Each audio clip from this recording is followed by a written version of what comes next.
বলুন, কার কি সমস্যা হয়েছে অভ্যাস করতে গিয়ে?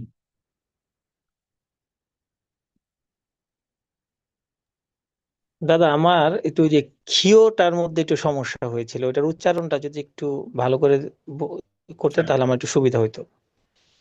ক্ষীয় এবং বাংলা আমরা এটাকে বলি ক্ষীয়। যদিও বা এটা সেকালে ক্ষীয়টা আমরা কেন বলি বাংলায় আমরা সেটা জানি না। কারণ ক্ষীয় হচ্ছে একটা যুক্তাক্ষর, এটা একটা যুক্ত অক্ষর। এখানে এই যুক্ত অক্ষর দুটো সিম্পল বা মৌলিক অক্ষর দিয়ে গঠিত। একটা হলো ক এবং একটা হচ্ছে মূর্ধন্য। হ্যাঁ, এবং ক এবং মূর্ধন্য মিলেই হচ্ছে এই ক্ষীয়টা উচ্চারিত হয়, তো মানে গঠিত হয় আর কি। কিন্তু এটা উচ্চারণে কিন্তু একটু পার্থক্য আছে। উচ্চারণের সময় আমরা ইন্ডিভিজুয়াল ফোকাস দিতে হবে। ক যোগ স। হ্যাঁ, এটা আমাদের উচ্চারণের একটা টপিক আছে, আমরা দেখাবো। সেই ক এবং স দুটোকে একটু আলাদাভাবে সেপারেটলি উচ্চারণ করতে হয়। যেমন আমরা যদি বলি ক্ষেত্র। হ্যাঁ, তো ক্ষেত্র বলতে বাংলায় ক্ষীয়র উচ্চারণটা ক্ষয়ের মতো হয়ে যায়। ক্ষেত্র যেমন ধর্মক্ষেত্রে। হ্যাঁ, আমরা বলি ধর্মক্ষেত্রে।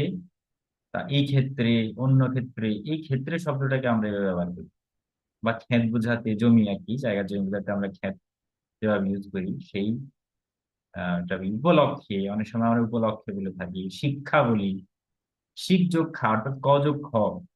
হ্যাঁ, শিক্ষা। তারপরে আমরা এই যে কি বলে ক্ষমা। ক্ষমাতে আমরা তো খ উচ্চারণ করছি। এটা হলো বাংলার নিয়ম বা বাংলা ভাষার নিয়ম। কিন্তু সংস্কৃতে আসলে এভাবে না। সংস্কৃতে আমরা ক এবং কে উচ্চারণ করতে হয়। তখন আমাদের শিক্ষাটা উচ্চারণ হয়ে যাবে শিক্ষা, অর্থাৎ ক যোগ মূর্ধন্য শিক্ষা। হ্যাঁ, যেমন পানিনীয় শিক্ষা অর্থাৎ পানিনি শিক্ষা। তারপর আমরা যদি বলি ধরুন ধর্মক্ষেত্রে, ধর্মক, ধর্মক, ক যোগ ক্ষেত্রে, ধর্মক্ষেত্রে। হ্যাঁ, আবার আমরা ক্ষেত্র। ঠিক আছে, ক্ষেত্র অর্থাৎ ক একটু হর্ষ চিহ্ন হবে, ক এর সাথে হর্ষ চিহ্ন হয়ে মূর্ধন্য যুক্ত হচ্ছে, তাহলে কি হলো? ক্ষেত্রে। হ্যাঁ, তারপর উপলক্ষে, উপলক্ষে। হ্যাঁ, লক্ষ্য বলতে আমরা লক্ষ্য বোঝাবো, লক্ষ্য। এখানে কিন্তু এই যে লক্ষ্য অর্থাৎ এখানে ক প্লাস মূর্ধন্যকে আলাদাভাবে আমাদের উচ্চারণ করতে হবে। ঠিক আছে, কর্মক্ষেত্রে। হ্যাঁ, কর্মক্ষেত্রে মানে হচ্ছে কর্মক্ষেত্রে। হুম। তো এই হচ্ছে বিষয়। এটা আমরা ভিজুয়ালি, এখন তো বললাম অডিও, আমরা ভিজুয়ালিও দেখাবো আপনাদেরকে বিস্তারিত। তো তখন আরো ক্লিয়ার হয়ে যাবে আশা করি। ঠিক আছে, এটা কিছু না, একদমই সিম্পল, খুবই জটিল কিছু না, খালি অভ্যাস করলে সবই সম্ভব। ঠিক আছে, ধন্যবাদ, আপনি বুঝে পেয়েছেন। শুভ সাহা। হ্যাঁ দাদা, বুঝতে পারছি। দাদা, আরেকটা জিনিস, এই যে ব, হ্যাঁ, আমরা তো ব তো দুইটা দেখলাম। হ্যাঁ, তো ব এর উচ্চারণ বলছিলেন যে ওয়া হবে, নাকি এরকম? তো আর কি? কোন ক্ষেত্রে ওয়া হবে আর কোন ক্ষেত্রে ব এর উচ্চারণ বই হবে? আচ্ছা, ব হচ্ছে দুটা ব, একটা হচ্ছে বর্গীয় ব, একটা হচ্ছে অন্তস্থ ব। বর্গীয় ব মানে হচ্ছে আমাদের যে 25টি বর্ণ রয়েছে, 25টি বর্ণকে আমরা বর্গীয় বর্ণ বলি। সেখানে যে বটি রয়েছে সেটা হচ্ছে বর্গীয় ব। আর অন্তস্থ ব যেটা, সেটা হচ্ছে অন্থ মানে যুক্তাক্ষর রূপে ইউজ হয়। যেমন স্বাগতম যে বানানটা দন্ত শৈব। হ্যাঁ, এই অন্তস্থ বটা কিন্তু যুক্তাক্ষর রূপে আসে। কিন্তু বর্গীয় ব কখনো যুক্তাক্ষর রূপে আসে না, এটি সেপারেট সিঙ্গেল ভাবে বসে। হ্যাঁ, তো যেমন ধরেন সবুজ, এটা কিন্তু আলাদা করে বসছে। কিন্তু আমরা যখন যুক্তাক্ষর রূপে কোনো একটা লেটারের নিচে করে আসতেছে, যুক্তাক্ষর রূপে যেটাকে আমরা ফলা বলি, ব ফলা। ঠিক আছে, ব ফলা। সেই ফলা রূপে যখন আসে তখন তার উচ্চারণটা ব হবে না, তখন তার উচ্চারণটা ওয়ার মতো উচ্চারিত হয়। ঠিক আছে, যেমন ধরেন স্বাগতম, স্বাগতম বানানোর ক্ষেত্রে আমরা শয়বে বলছি। আবার আমরা সরস্বতী বানানোর ক্ষেত্রে দেখবেন দন্তস্বর নিচে একটা ব ফলা রয়েছে। তাহলে তার উচ্চারণটা কি হবে? স্বা, তাই না? স্বা, স্বরস্বতী, স্বরস্বতী। প্রথম দন্তের সাথে বয় হচ্ছে না, পরে দন্তের সাথে ব হচ্ছে। তাহলে সরস্বতী, স্বা, স্বা, সরস্বা। এই স্বাতি যখন উচ্চারণ হচ্ছে তখন বড় উচ্চারণ গোয়ার মতো উচ্চারিত হচ্ছে। এটাকে বলা হচ্ছে অন্ধ্যস্ত, মানে অন্ধ্যস্ত ব। ঠিক আছে, অন্ধ্যস্ত ব। এটা ব না, এটা হচ্ছে ব। ঠিক আছে, ওয়া না, ঠিক অ্যাকচুয়ালি আমি এটাকে মানে বোঝার স্বার্থে আমি ওয়া বলছি, আর ওয়া না, এটা হচ্ছে ব। অর্থাৎ ব না, আবার ওয়াও না, মাঝামাঝি একটা সাউন্ড, ব। ঠিক আছে, ব। সরস্বতী, স্বতী, স্বাগতম, স্বাগতম, স্বাগতম। হ্যাঁ, তো এই হচ্ছে আমাদের ব, ব, ঠিক আছে, ব, ব, ব, এভাবে উচ্চারণ করতে হবে, স্বাগতম। হুম, এটা হচ্ছে অন্তঃস্থ ব। আর যেটা বর্গীয় ব সেটা তো আমরা আলাদাভাবে উচ্চারণ করবো। ওকে, যেমন ধরুন যুবক, যুবক যারা তরুণ বা যুবক যারা, তাদেরকে আমরা যুবক, তাহলে এখানে ব কিন্তু ওয়া হবে না, এখানে হবে যুবক, অর্থাৎ বকে আমরা সেপারেটলি ব উচ্চারণ করছি, এটা হচ্ছে বর্গীয় ব। ঠিক আছে, ব এবং বর্গীয় ব আর অন্তঃস্থ ব এর মধ্যে এটাই হচ্ছে উচ্চারণগত পার্থক্য। আর ফিজিক্যালিও একটা পার্থক্য রয়েছে, অর্থাৎ দেখতে কিন্তু একটু ডিফারেন্স আছে। বর্গীয় বটা মাঝখানে পেট কাটা, মানে পেটটা কাটা থাকবে। আর অন্তঃস্থ ব যেটি, সেটি কিন্তু পেট কাটা থাকবে না, ওটা বাংলা বইয়ের মতোই এরকম হবে। ঠিক আছে,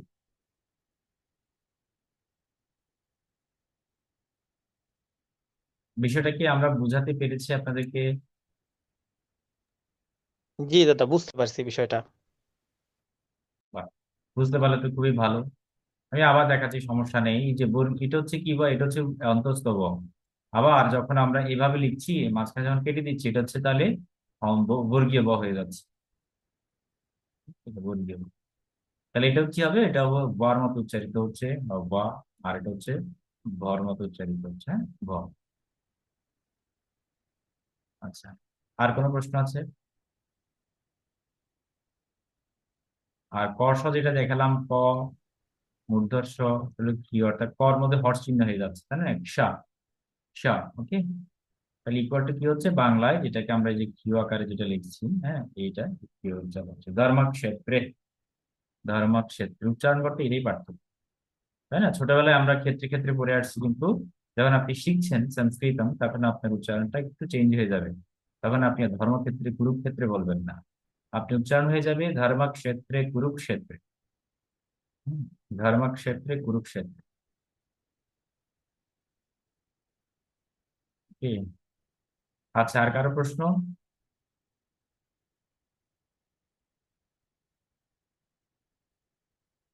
বাকিদের একেবারেই চুপচাপ রয়েছেন। বাকিদের কোনো প্রশ্ন কি নেই? বাকিদের প্রশ্ন থাকতে হবে, প্রশ্ন না করলে তো হবে না। প্রশ্ন যত বেশি করবেন রিলেটেড, তত বেশি আমাদের সবার জন্য উপকার হবে।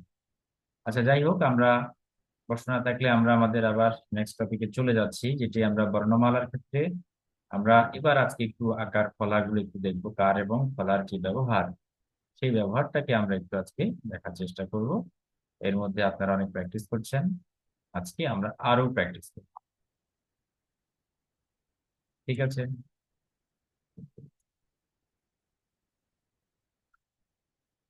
স্বরবর্ণ যুগ, দেখুন আমরা এখন যে আকার ইকার উকারের যে ব্যবহার, সেই ব্যবহারগুলো একটু পড়ছি। আবার আম,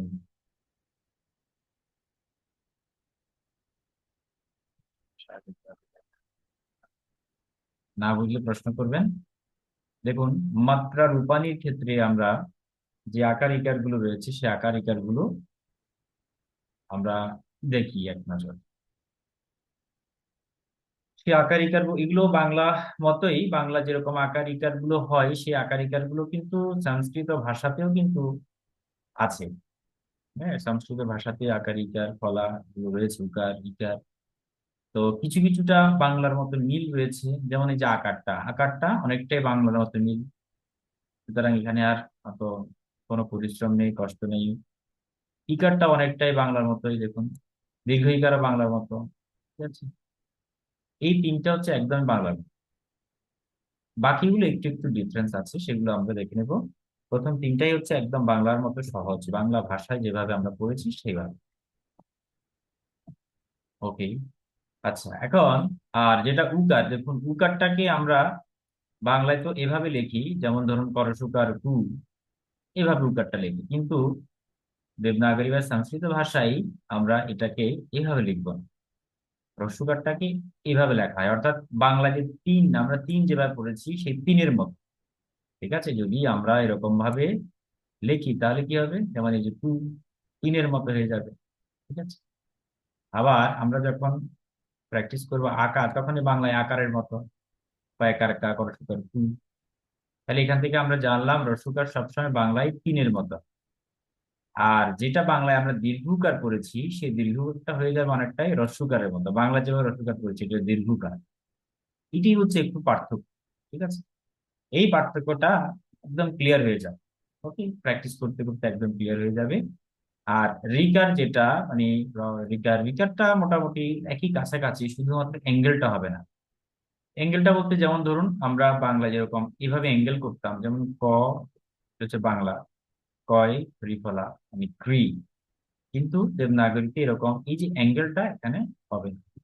এটা কিরকম করে লিখতে হবে? এটা অনেকটা হচ্ছে এটি কিরকম, এরকম ভাবে লিখতে হবে। তাহলে আমি যদি এরকম ভাবে লিখি যে ক রিকার ক্রি, এটা ক্রি হয়ে যাবে। ঠিক আছে, এটাই পার্থক্য অ্যাঙ্গেল। ওকে, আর একার কিভাবে লিখবো? একার হচ্ছে জাস্ট উপরে এভাবে, উপরে একটু এভাবে যে কোনো বর্ণের উপরে এরকম থাকলে এটা একার বোঝাবে। ওকে, আমরা দেখবো আস্তে আস্তে, সমস্যা নেই। আর ডবল ডবল হলে কি হবে? যেমন ডবল দিলাম তখন হয়ে যাবে এটা উইকার। তারপর উইকার, একটা হলে একার আর দুটো হলে উইকার। আর ওকারটা কেমন? ওকারটা হচ্ছে বাংলা এভাবে দাঁড়িয়ে দিয়ে ঠিক ডান দিকে রস্বইকার যেভাবে লিখতাম আর কি, এটা ঠিক তার উল্টোটা, উল্টো দিকে হয়ে যাবে। তখনই সেটা হয়ে যায় ঔকার। যেমন এই যে ঔকার দেখেন, এটা হচ্ছে ওকার, হ্যাঁ ওকার। আর ডবলটা হলে ঔকার হয়ে যাবে।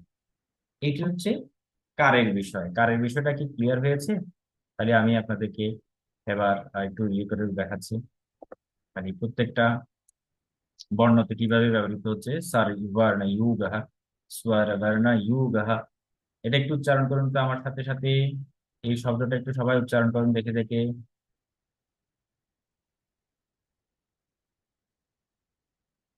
বলেন সবাই, প্র্যাকটিস করেন। স্বর উচ্চারণ করুন। स्वरवर्णयोगः।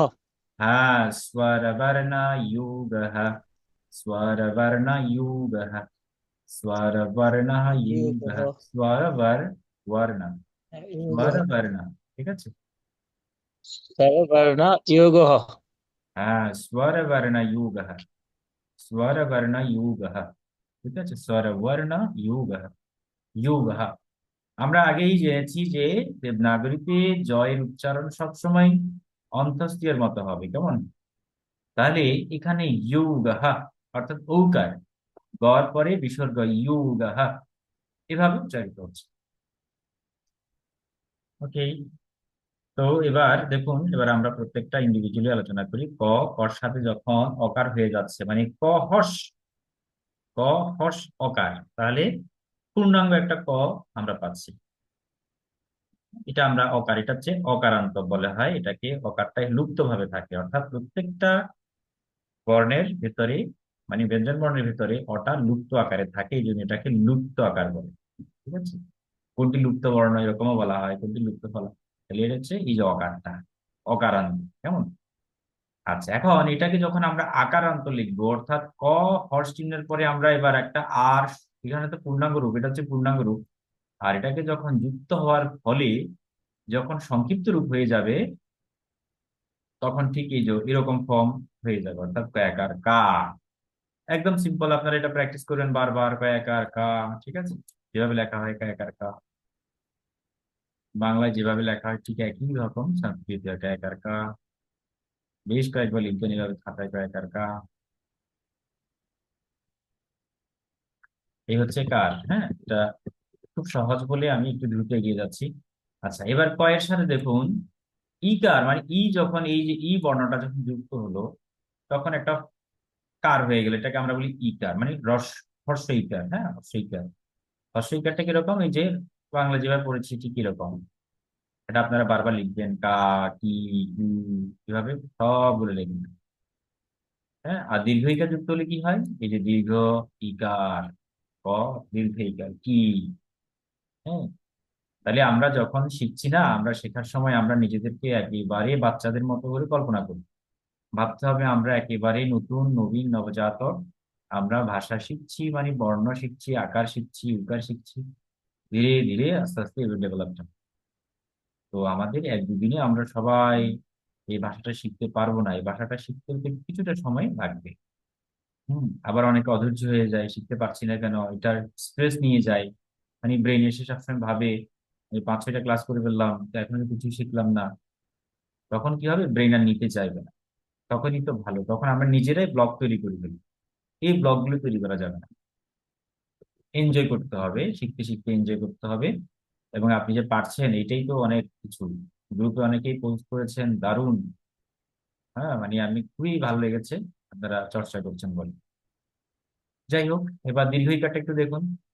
আমরা বলেছিলাম এটা দীর্ঘ ইকার, তো এইভাবে আমরা শিখে ফেলেছি অলরেডি। তাহলে কর সাথে দীর্ঘ ইকার যোগ হলে এই ক দীর্ঘ ইকার হয়ে যাচ্ছে। হুম। আচ্ছা, এবার কর সাথে যখন উকার যুক্ত হয়ে যাচ্ছে তখন কি হলো, কর উকার কু হয়ে গেল। ক যোগ উকার ইকার টু উকার। এই যে বাংলা তিনের মতো দেখুন, কয়ের নিচে কি হলো, বাংলা তিনের মতো দেওয়া হয়েছে, এটাকে কর উকার কু বলা হচ্ছে। আর হর্ষউকার, এটা হচ্ছে হর্ষউকার, হ্যাঁ, মানে শর্ট, শর্ট ভাওয়েল এটা উকার। আর দীর্ঘ উকার যখন যুক্ত হয়ে গেল, এটা যেমন এটা হচ্ছে দীর্ঘ উকার, তাহলে এটা ক দীর্ঘ ইকার হয়ে গেল। বাংলা যেভাবে আমরা হ্রস্বকার লিখি, সংস্কৃত এটা দীর্ঘ ইকার হয়ে গেল, এটাকে বলা হয় দীর্ঘ উকার। তো এখন পার্থক্যটা কি, উচ্চারণগত একটু পার্থক্য তো অবশ্যই থাকবে। হুম। দেখুন, করসুকার যখন হয়, অর্থাৎ এটা উচ্চারণটা কু, এটা হবে শর্ট। আর যখন এই উচ্চারণটা হবে একটু দীর্ঘ করে কু, ঠিক আছে, যেমন কুজন, কুজন, মানে এটা একটু দীর্ঘ, এটাকে বলা হয় গুরু আর কি, মানে দীর্ঘ উচ্চারণ হবে। আর ওটা হচ্ছে লঘু, লঘু মানে হচ্ছে শর্ট বাউল, অর্থাৎ অল্প পরিমাণ উচ্চারিত হবে, এটাকে টানা যাবে না। ঠিক আছে। হ্যাঁ, যেমন যে আমরা যদি বলি কি বলে কুল, এখানে একটা দুটো শব্দ আছে। এটা হলো করসুকার, এই যে করসুকার লকুল, আর এটা হচ্ছে কদীর্ঘইকার লকুল। দুটার অর্থ পার্থক্য, উচ্চারণও পার্থক্য রয়েছে। হ্যাঁ, এই যে কুল করসুকার যেটা, এটা এটা মানে কুল মানে বড়ই, আমরা যেটাকে বড়ই বলি, এটা হচ্ছে উচ্চারণ কুল, ঠিক না? এটা উচ্চারণ করতে হবে কুল। আর যখন দীর্ঘইকার, যেটা কিনারা, আবার কুল কিনারা না বলি না, কুল মানে হচ্ছে অর্থাৎ আমাদের কুল, বংশ পরিচয়।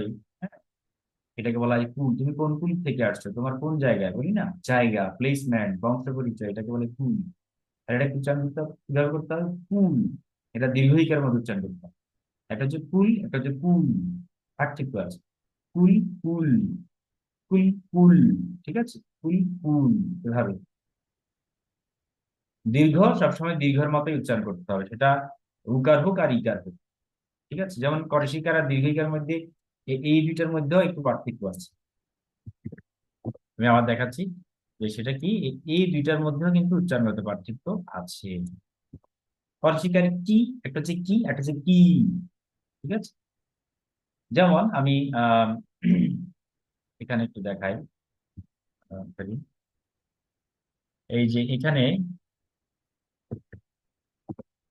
তোমার নাম কি, আমরা যখন বলবো তোমার নাম কি, তখন কিন্তু ক দীর্ঘইকার হবে। তথ্য জানতে চাচ্ছে তোমার নাম কি, তখন এটাকে আমরা সর্বনাম বলি, এবং এটা হচ্ছে দীর্ঘ ইকার। তোমার নাম কি, উচ্চারণটা কি করতে হবে, স্ট্রেস দিতে হবে। এটা দীর্ঘ, দীর্ঘ উচ্চারিত হবে। স্বরিত যেটাকে বলে দীর্ঘ উচ্চারিত হবে, বা এটা গুরু। হ্যাঁ। আচ্ছা, যখন হ্রস্ব ইকার বলবো, তখন হচ্ছে তুমি খেয়েছো কি, তুমি তুমি খাবে কি, আমরা বলি না তুমি খাবে কি, তাহলে এটা হচ্ছে শর্ট উচ্চারণ। তুমি খাবে কি, অর্থাৎ তুমি কি খাবে, এটা জানতে চাচ্ছি। আর যদি বলি তুমি কি খাবে, যখন আমরা এই দীর্ঘ ইকার উচ্চারণ করছি তুমি কি খাবে, তখন কিন্তু খাবার আইটেমস এর নাম জানতে চাচ্ছে। তো তুমি কোন কোন খাবারগুলো খাবে।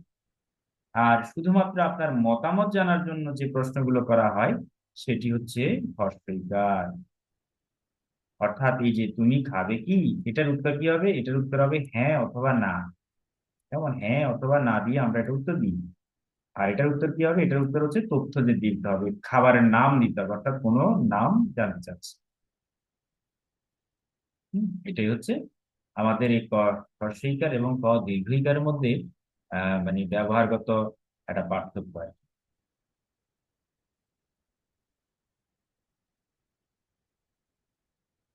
ওকে, না তামান্না, ঠিক আছে, আপনি যুক্ত হয়েছেন। আম, সমস্যা নেই, আমরা শুরু করেছিলাম অল্প কিছুক্ষণ আগে। তাহলে ক হ্রস্বইকার হচ্ছে হ্যাঁ অথবা না জানতে চাওয়া হচ্ছে, আর ক দীর্ঘইকার মানে হচ্ছে আপনার তথ্য জানতে চাওয়া হচ্ছে। যেমন আমরা কিম বলছি, আমরা কর শিকার ম পড়েছিলাম, ভবতঃ নাম কিম, তোমার নাম কি। এটা কিন্তু রহস্য ইকার, তাই না? এটা আমরা কিম বলছি। ওকে। আবার এরকম যত অদীর্ঘ ইকার থাকবে সবসময় এটাকে জোর দিব আমরা। ঠিক আছে, তো আশা করি আমরা বুঝতে পেরেছি। কেউ না বুঝলে আমাকে অবশ্যই প্রশ্ন করবেন, অবশ্যই আমরা হ্যান্ড রেজ করবো এবং কোয়েশ্চেন করবো কোনো জানার থাকে।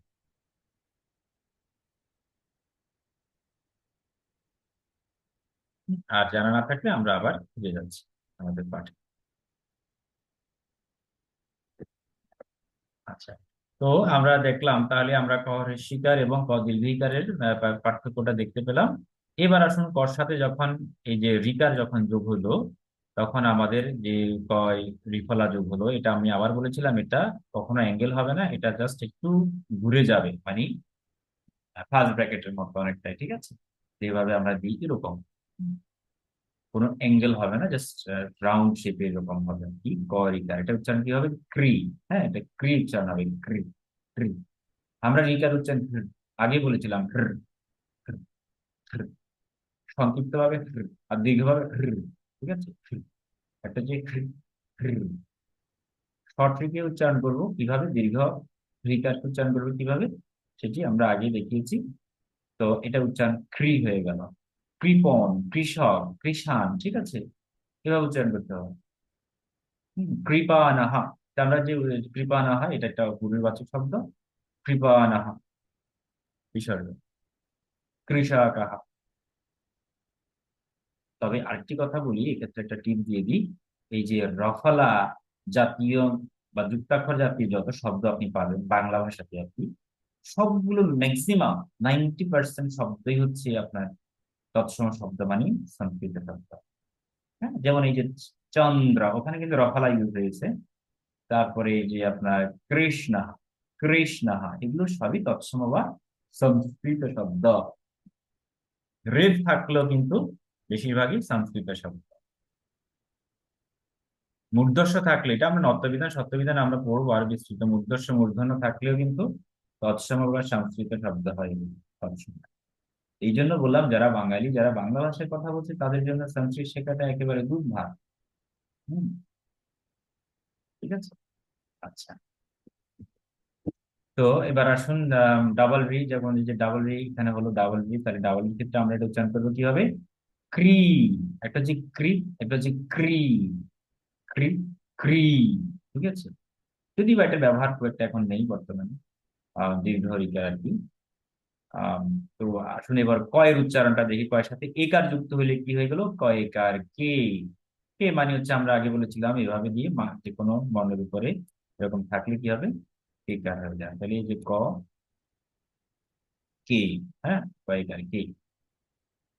একদম সিম্পল। আচ্ছা, আর উইকার হলে কি হবে? মানে এটা হচ্ছে কি উইকার, অর্থাৎ একটা ডবল ইয়ের মতো বের হবে, ডবল মাথা বা ডবল হাত যেটাই বলুন, কয়ের মাথার উপরেই থাকবে, অনেকটাই মুকুটের মতো, জুটির মতো।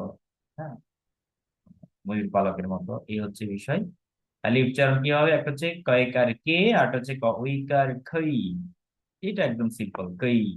লেখার সময় এগুলো আমরা ফরম্যাট, আমি এটা দিয়ে দেবো আপনাদেরকে নোটস, মানে এটা আপনারা দেখে দেখে খাতায় আগে অভ্যাস করবেন। ঠিক আছে, এবং প্রত্যেকটা বিষয় আপনি একবার নয় 5 বার 7 বার যা মন চাই আপনি অভ্যাস করবেন। অভ্যাস করতে করতে আপনার পুরো অবচেতন মনে গেঁথে যাবে। হম। ওটা কি না কি, এবং এটা জানার পরে না আপনি হিন্দি পড়তে পারবেন, সংস্কৃত পড়তে পারবেন, হ্যাঁ লিখতেও পারবেন, এই সবকিছু পারবেন। তখন আপনার মধ্যে কনফিডেন্স, মানে আপনার আত্মবিশ্বাস এতটাই জোরালো হবে যে আপনার কাছে আরো ভালো লাগবে। তখন ধীরে ধীরে আপনি এবার হোলি স্ক্রিপচার যেগুলো রয়েছে, ধর্মশাস্ত্র যা যা রয়েছে, সেই সকল ধর্মশাস্ত্র আপনি যখন চর্চা করতে ভালো লাগবে, আপনার মধ্যে একটা আগ্রহ তৈরি হবে সত্যি।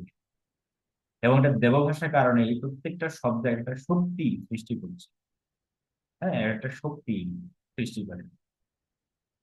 তো সেই শক্তিগুলোর কারণে আপনার দেখবেন আপনার মন মানসিকতা ধীরে ধীরে শুদ্ধতর থেকে শুদ্ধতম দিকে এগিয়ে যাচ্ছে।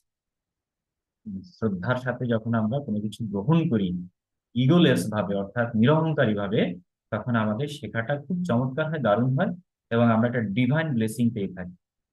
হ্যাঁ, স্রষ্টা থেকে আমরা একটা ডিভাইন ব্লেসিং পেয়ে থাকি, সেই ডিভাইন ব্লেসিং এর মাধ্যমে আমরা আমাদের শিক্ষাটা এগিয়ে যেতে পারি। ওকে, তো গেল এই হচ্ছে আমাদের যে আমাদের মাত্রা রূপায়ণী আমরা শিখছি, সে মাত্রা রূপায়ণী। এবং এটাই আরেকটা প্রয়োগ আমরা ইয়ে থেকে দেখাই। যেমন এখানে দেখুন, এবার আমরা কিছু শব্দ অলরেডি এখানে তৈরি করা হয়েছে।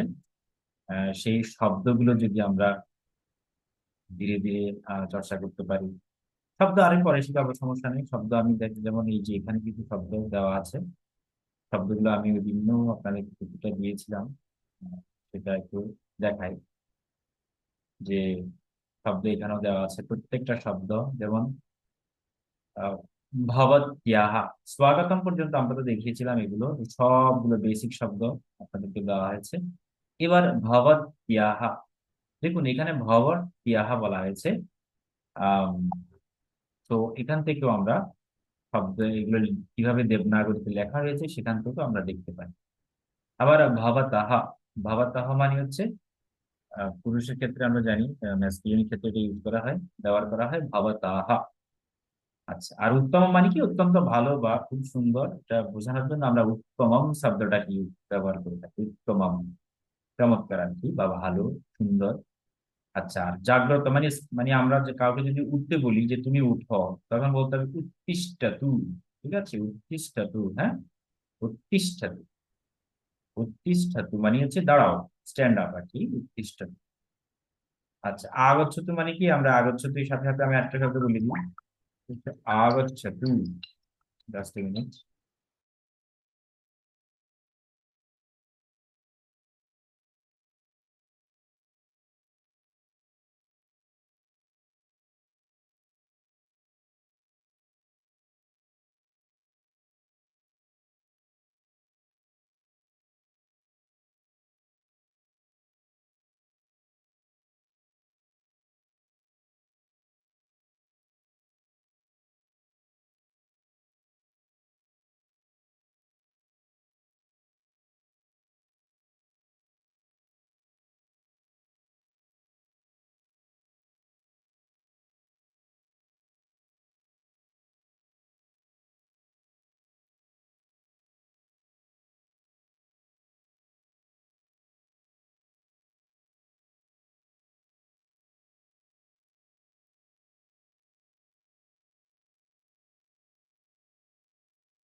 আচ্ছা, যাই হোক, আমার একটা কল আসছিল তো। তো এই যে উত্তিষ্ঠতু, এটার সাথে আমরা আরেকটা শব্দ হচ্ছে মানে আগচ্ছতু। আগচ্ছতু মানে আসেন, পৃচ্ছতু মানে বলেন, ঠিক আছে। পৃচ্ছতু মানে কি? জিজ্ঞেস করা। আর উপবিশতু, উপবিশতু মানে কি? যে বসেন, সিট ডাউন। তাহলে উপবিশুদ্ধ শব্দটাও আমরা এই যে গঠিত হলো এভাবে, প্রত্যেকটা অ্যালফাবেট আমরা এই ব্যবহার করলাম সেক্ষেত্রে। উপকে ইউজ করলাম, প, বড় সুইকার, বি, তালব্য তরসিকার। হ্যাঁ, এই শব্দগুলো আপনাদের লিখতে হবে।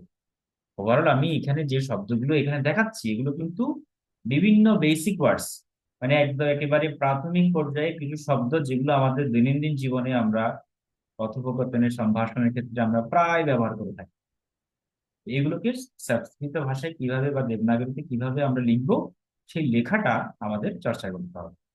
তবে এখানে যুক্তাক্ষর না, যুক্তাক্ষর যুক্ত আমরা অ্যাভয়েড করবো, যুক্তাক্ষর গুলো একটু পরের ক্লাস।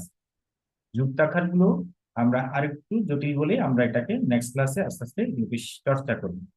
শুধুমাত্র আপনি কোনগুলো চর্চা করবেন যেগুলো যুক্তাক্ষর নয়। যেমন এখানে সর্বাত্রা, এখানে কিন্তু একটা যুক্তাক্ষর আছে অলরেডি, যে তয় রফালা, হ্যাঁ। এটা আবার এই যুক্তাক্ষরটা আবার সোজা, খুব একটা কঠিন না। এই জন্য যেগুলো সোজা এগুলো আপনি উচ্চারণ লিখতে পারবেন, যেমন আত্রা, যেমন তাত্রা, পুত্র, এগুলো সোজা। আর নিয়াত্রা এটা আবার যে জফলা যুক্ত হয়ে গেল, সেটা আমরা এখনো দেখাইনি, দেখালে একটু লিখতে পারবেন। তারপরে যেমন এই যে স্বাগতম, এটা আবার সোজা আছে, এটা আপনি চর্চা করতে পারলেন। আচ্ছা, তারপরে এই যে ভবতঃ, এই শব্দটা লিখতে পারলেন, এগুলো সোজা। তারপর ধরুন এই যে উপবিশুতি, এটাও সোজা আছে, এগুলো লিখতে পারবেন। তো এরকম ভাবে আমরা আগচ্ছতু পুস্তকম, পুস্তকম মানে বই, ঠিক আছে, পুস্তকম মানে বই। হ্যাঁ, আচ্ছা, এবং এই বুঝতে এষাহ, এষাহ মানে, এবং এষা এষার মধ্যে পার্থক্য এবং আজকে ব্যবহারটা আমরা শিখবো সেটি। এষাহ মানে হচ্ছে আসলে এই, আর এষা হচ্ছে নারীদের ক্ষেত্রে আমরা এষা ইউজ করে থাকি, ঠিক আছে। তাহলে এষা মানে হচ্ছে কি, এটা হলো মানে যেমন এটা কে বলি না আমরা, এটা কে, এষাহ কাহা, এটা কে, বা এই কে। নারীদের ক্ষেত্রে এই কে তখন হয়ে যাবে এষা কা, এভাবে। তারপর যেমন ধরুন এই যে এই তৎ কি মানে, এর সাথে এটা বুঝতে ক্ষেত্রে ব্যবহার করে থাকি, এ তৎ নিউটার জেন্ডার যেটাকে বলা হয়। আহ ক্লিবলিঙ্গের ক্ষেত্রে আমরা এই তৎ শব্দটাকে ব্যবহার করে থাকি, এটা আপনি লিখতে পারেন, সোজা আছে। তবে এখানে বলি, আমরা বাংলা যখন এ তৎ লিখছি, যেমন এ ত খণ্ডত, এই খণ্ডত কোনো রূপ কিন্তু আবার দেবনাগরীতে নেই। ওখানে সম্পূর্ণ আপনাকে এই যে তটাকে ব্যবহার করতে হবে, হ্যাঁ। অর্থাৎ এই তৎটাকে আপনি দুইবার লিখে পরেরটা নিচে হর্ষ চিহ্ন দিতে হবে, তাহলে এ তৎ হয়ে গেল। ওকে, একইভাবে পুষ্পম, পুষ্পম মানে ফুল, হ্যাঁ, যেটাকে আমরা পুষ্পম বলে থাকি। আচ্ছা, বাংলায় পুষ্প বলে থাকি বা ফুল বলে থাকি। বাংলায় পুষ্প শব্দটা আমরা অনেক সময় বাংলায় প্রয়োগ করি, বিশেষ করে বিভিন্ন ক্ষেত্রে, পূজা পার্বণের ক্ষেত্রে নানান ভাবে ব্যবহার করি। পুষ্প আপনার জন্য ফোটে না, আমরা বাংলা ভাব সম্মেলন লিখেছিলাম না, আপনারা লিখেছেন। তো একইভাবে উপনেত্রা, উপনেত্রা মানে, আচ্ছা, এটা উপনেত্রম বলতে কি, চশমা, যেমন এই যে আমি চশমাটা পরে আছি, এটাকে বলা হয় উপনেত্রম। হ্যাঁ, উপনেত্রম মানে চোখের সামনে যেটি থাকে, এটাকে বলে উপনেত্রম। কাঙ্কানা, ঠিক আছে, কাঙ্কানা মানে হচ্ছে চিরুনি, যেটা, এটা যুক্তাক্ষর, এটা একটু কঠিন, পরে এটা আমরা প্র্যাকটিস করবো, এটা উমুক যুক্ত হয়ে গেল আর কি। আচ্ছা, কারাদীপ, কারাদীপ, কারাদীপ মানে কি, কারাদীপ টর্চ লাইট, হাত দিয়ে যে লাইট জ্বালানো হয় তাকে বলা হচ্ছে কারাদীপ। আচ্ছা, এবার চাবাকাহ মানে কাপ, যেটা গেল চষাকহ, তাহলে চষাকহ, এটা মানে চষাকহ মানে যে এই যে গ্লাস, গ্লাস আর কি, গ্লাস জাতীয়। ঘাটি, ঘাটি মানে ঘড়ি। ইউতাকা, ইউতাকা মানে হচ্ছে জামা, শার্ট। আর মুখম তো জানি আমরা, মুখম মানে মুখ। ধনম, ধনম মানে হচ্ছে আপনার এই টাকা পয়সা, কিন্তু আবার টাকা পয়সা যে রাখা হয় ওয়ালেট বা মানি ব্যাগ, সেটাকে বলা হচ্ছে ধানাস্রুতা। ধানাস্রুতা, ধানাস্রুতা মানে হচ্ছে কি, এটা সুতা মানে বস্তা বা ব্যাগ, ধানাস্রুতা মানে টাকার ব্যাগ বা মানি ব্যাগ। লেখনী, লেখনী মানে কি, লেখনী মানে হচ্ছে আমরা যে কলম দিয়ে লিখছি, যেমন এটা হাতে একটা ড্রয়িং করছি, যেটা হচ্ছে কলম, তাহলে এই কলমকে বলা হচ্ছে লেখনী, ঠিক আছে।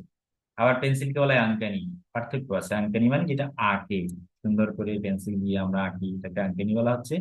আর কলমকে বলা হচ্ছে লেখনী, ঠিক আছে। তাহলে পুস্তকম মানে হচ্ছে আহ মানে বই আর কি। এবং আর এক্ষেত্রে গ্রন্থ, গ্রন্থ কিন্তু পুরুষবাচক শব্দ, গ্রন্থ কিন্তু আবার পুরুষবাচক শব্দ। তবে এটি বড় বইয়ের ক্ষেত্রে ব্যবহার করা হয়ে থাকে, বড় যে গ্রন্থগুলো আছে।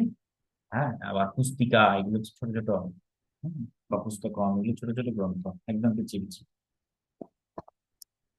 তাহলে আমাদের কাজ কি, এই যে এখানে কিন্তু যেমন এখানে ক্রিয়াও আছে, বিশেষ্য আছে, বিশেষণ এবং সর্বনাম, সকল কিছুই কিন্তু এখানে আছে। জাস্ট এটা একটা স্ন্যাপশট বলতে পারেন, একটা স্ন্যাপশটের মাধ্যমে আমরা কিছু শব্দ দেখা। আবার যেমন এই যে ফল, ফল মানে হচ্ছে আমরা ফল, এই ফলকে ফলই বলি। অস্থি মানে হচ্ছে আছে আর কি, নাস্তি মানে নাই, জলম মানে জল। এই যে ধনস্রুত, ধনস্রুত মানে হচ্ছে পার্স বা ওয়ালেট আর কি, টাকা মানি ব্যাগ। বুদ্ধি, আমরা এটা বুদ্ধি লিখছি। এবং কৃষ্ণ ফলাকাহ, প্রকাশ, মহিলা, পুরুষ, সুভাষিতা। তাহলে এগুলো হচ্ছে বিভিন্ন শব্দ, একদম কমন কিছু শব্দ। এই শব্দগুলো আমরা সবাই চর্চা করবো প্রাথমিকভাবে। তারপর ধীরে ধীরে আমরা একটু একটু করে বিভিন্ন বাক্য আমরা তৈরি করব। ওকে, তো সেই বাক্যগুলো আমরা পরে তৈরি করবো, আগে শুধুমাত্র আমরা এই শব্দগুলো চর্চা করব, ঠিক আছে। এবং সর্বনাম পদের ক্ষেত্রে এই শব্দগুলো অতীব গুরুত্বপূর্ণ। ওকে, তা বলেন, কারো কোনো প্রশ্ন আছে কিনা?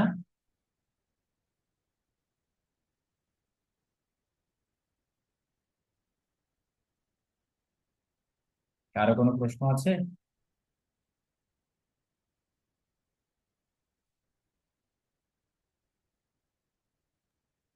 না দাদা, প্রশ্ন নাই।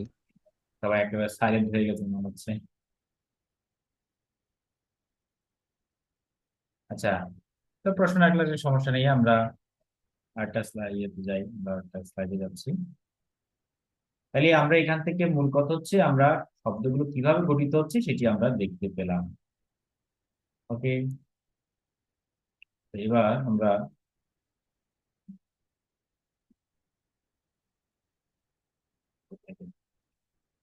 তাহলে এভাবেই যে শব্দগুলো এখানেও তৈরি করা হয়েছে, যেমন ধরুন এই যে কসাতে অযুক্ত হয়ে কম্বোজাহা, কম্বোজ সমকালী কান্তাহা, কিঙ্কারাহা কিচকাহা কুন্দম, পুষ্পার্থী পূর্জাহা কৃতার্থা, প্রি, কেশবাহা। ওকে, যদি কসাতে যুক্ত হয়ে কে কে হয়ে গেলে একটা শব্দ তৈরি হলো কেশবাহা, কৈকেয়ী, হ্যাঁ, কবিদাহা, কস্তুবাহা, কংসজিতাহা, কৃষ্ণাহা। এই শব্দগুলো আমরা খুব সুন্দরভাবেই তৈরি করতে পারবো, আশা করি দেখে দেখে তৈরি করতে পারবো। ভয়ের কোনো কারণ নেই, এগুলো দিয়ে দেবো আমি। হ্যাঁ, এগুলো সব দিয়ে দেবো, সব দেখে দেখে আপনারা লিখবেন। ঠিক আছে, অর্থ সহ সব কিছু মিলে আমরা সুন্দরভাবেই এগুলো দেখবো।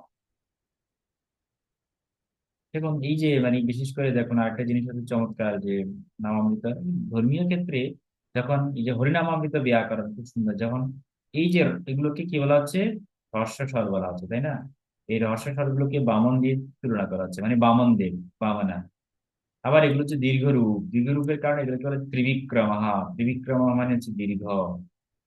খুব সুন্দর ভাবে, অর্থাৎ ভাষা শিখতে গিয়ে না ওটা ধর্ম চর্চা বা ধর্ম না মানে আধ্যাত্মিকতা চর্চা করাটাও চমৎকার সুদূর প্রসারী হয়ে যাচ্ছে। একটা ভক্তি, একটা ভক্তি চিত্তে একটা ভাষাকে অর্জন করা, সেই ভাষার আদি যে শাস্ত্রাদি রয়েছে বা বিশেষ করে যে আদি দর্শন যেগুলো রয়েছে আমাদের এই সংস্কৃতিতে, এই বাংলার সংস্কৃতি বলুন বা টোটালি ইন্ডিয়ান সাবকন্টিনেন্ট, ভারতীয় উপমহাদেশে, সেই সংস্কৃতি সেই দর্শন ফিলসফিটাকে জানার জন্য এই ভাষাটা আমাদেরকে দারুণভাবে সাহায্য।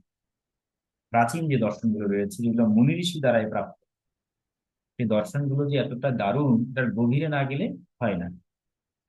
আমাদের এই দর্শনগুলো চুরি করেছেন কারা? ওয়েস্টার্নরা। হ্যাঁ, ওয়েস্টার্নরা অনেক দর্শন নিয়ে গেছে।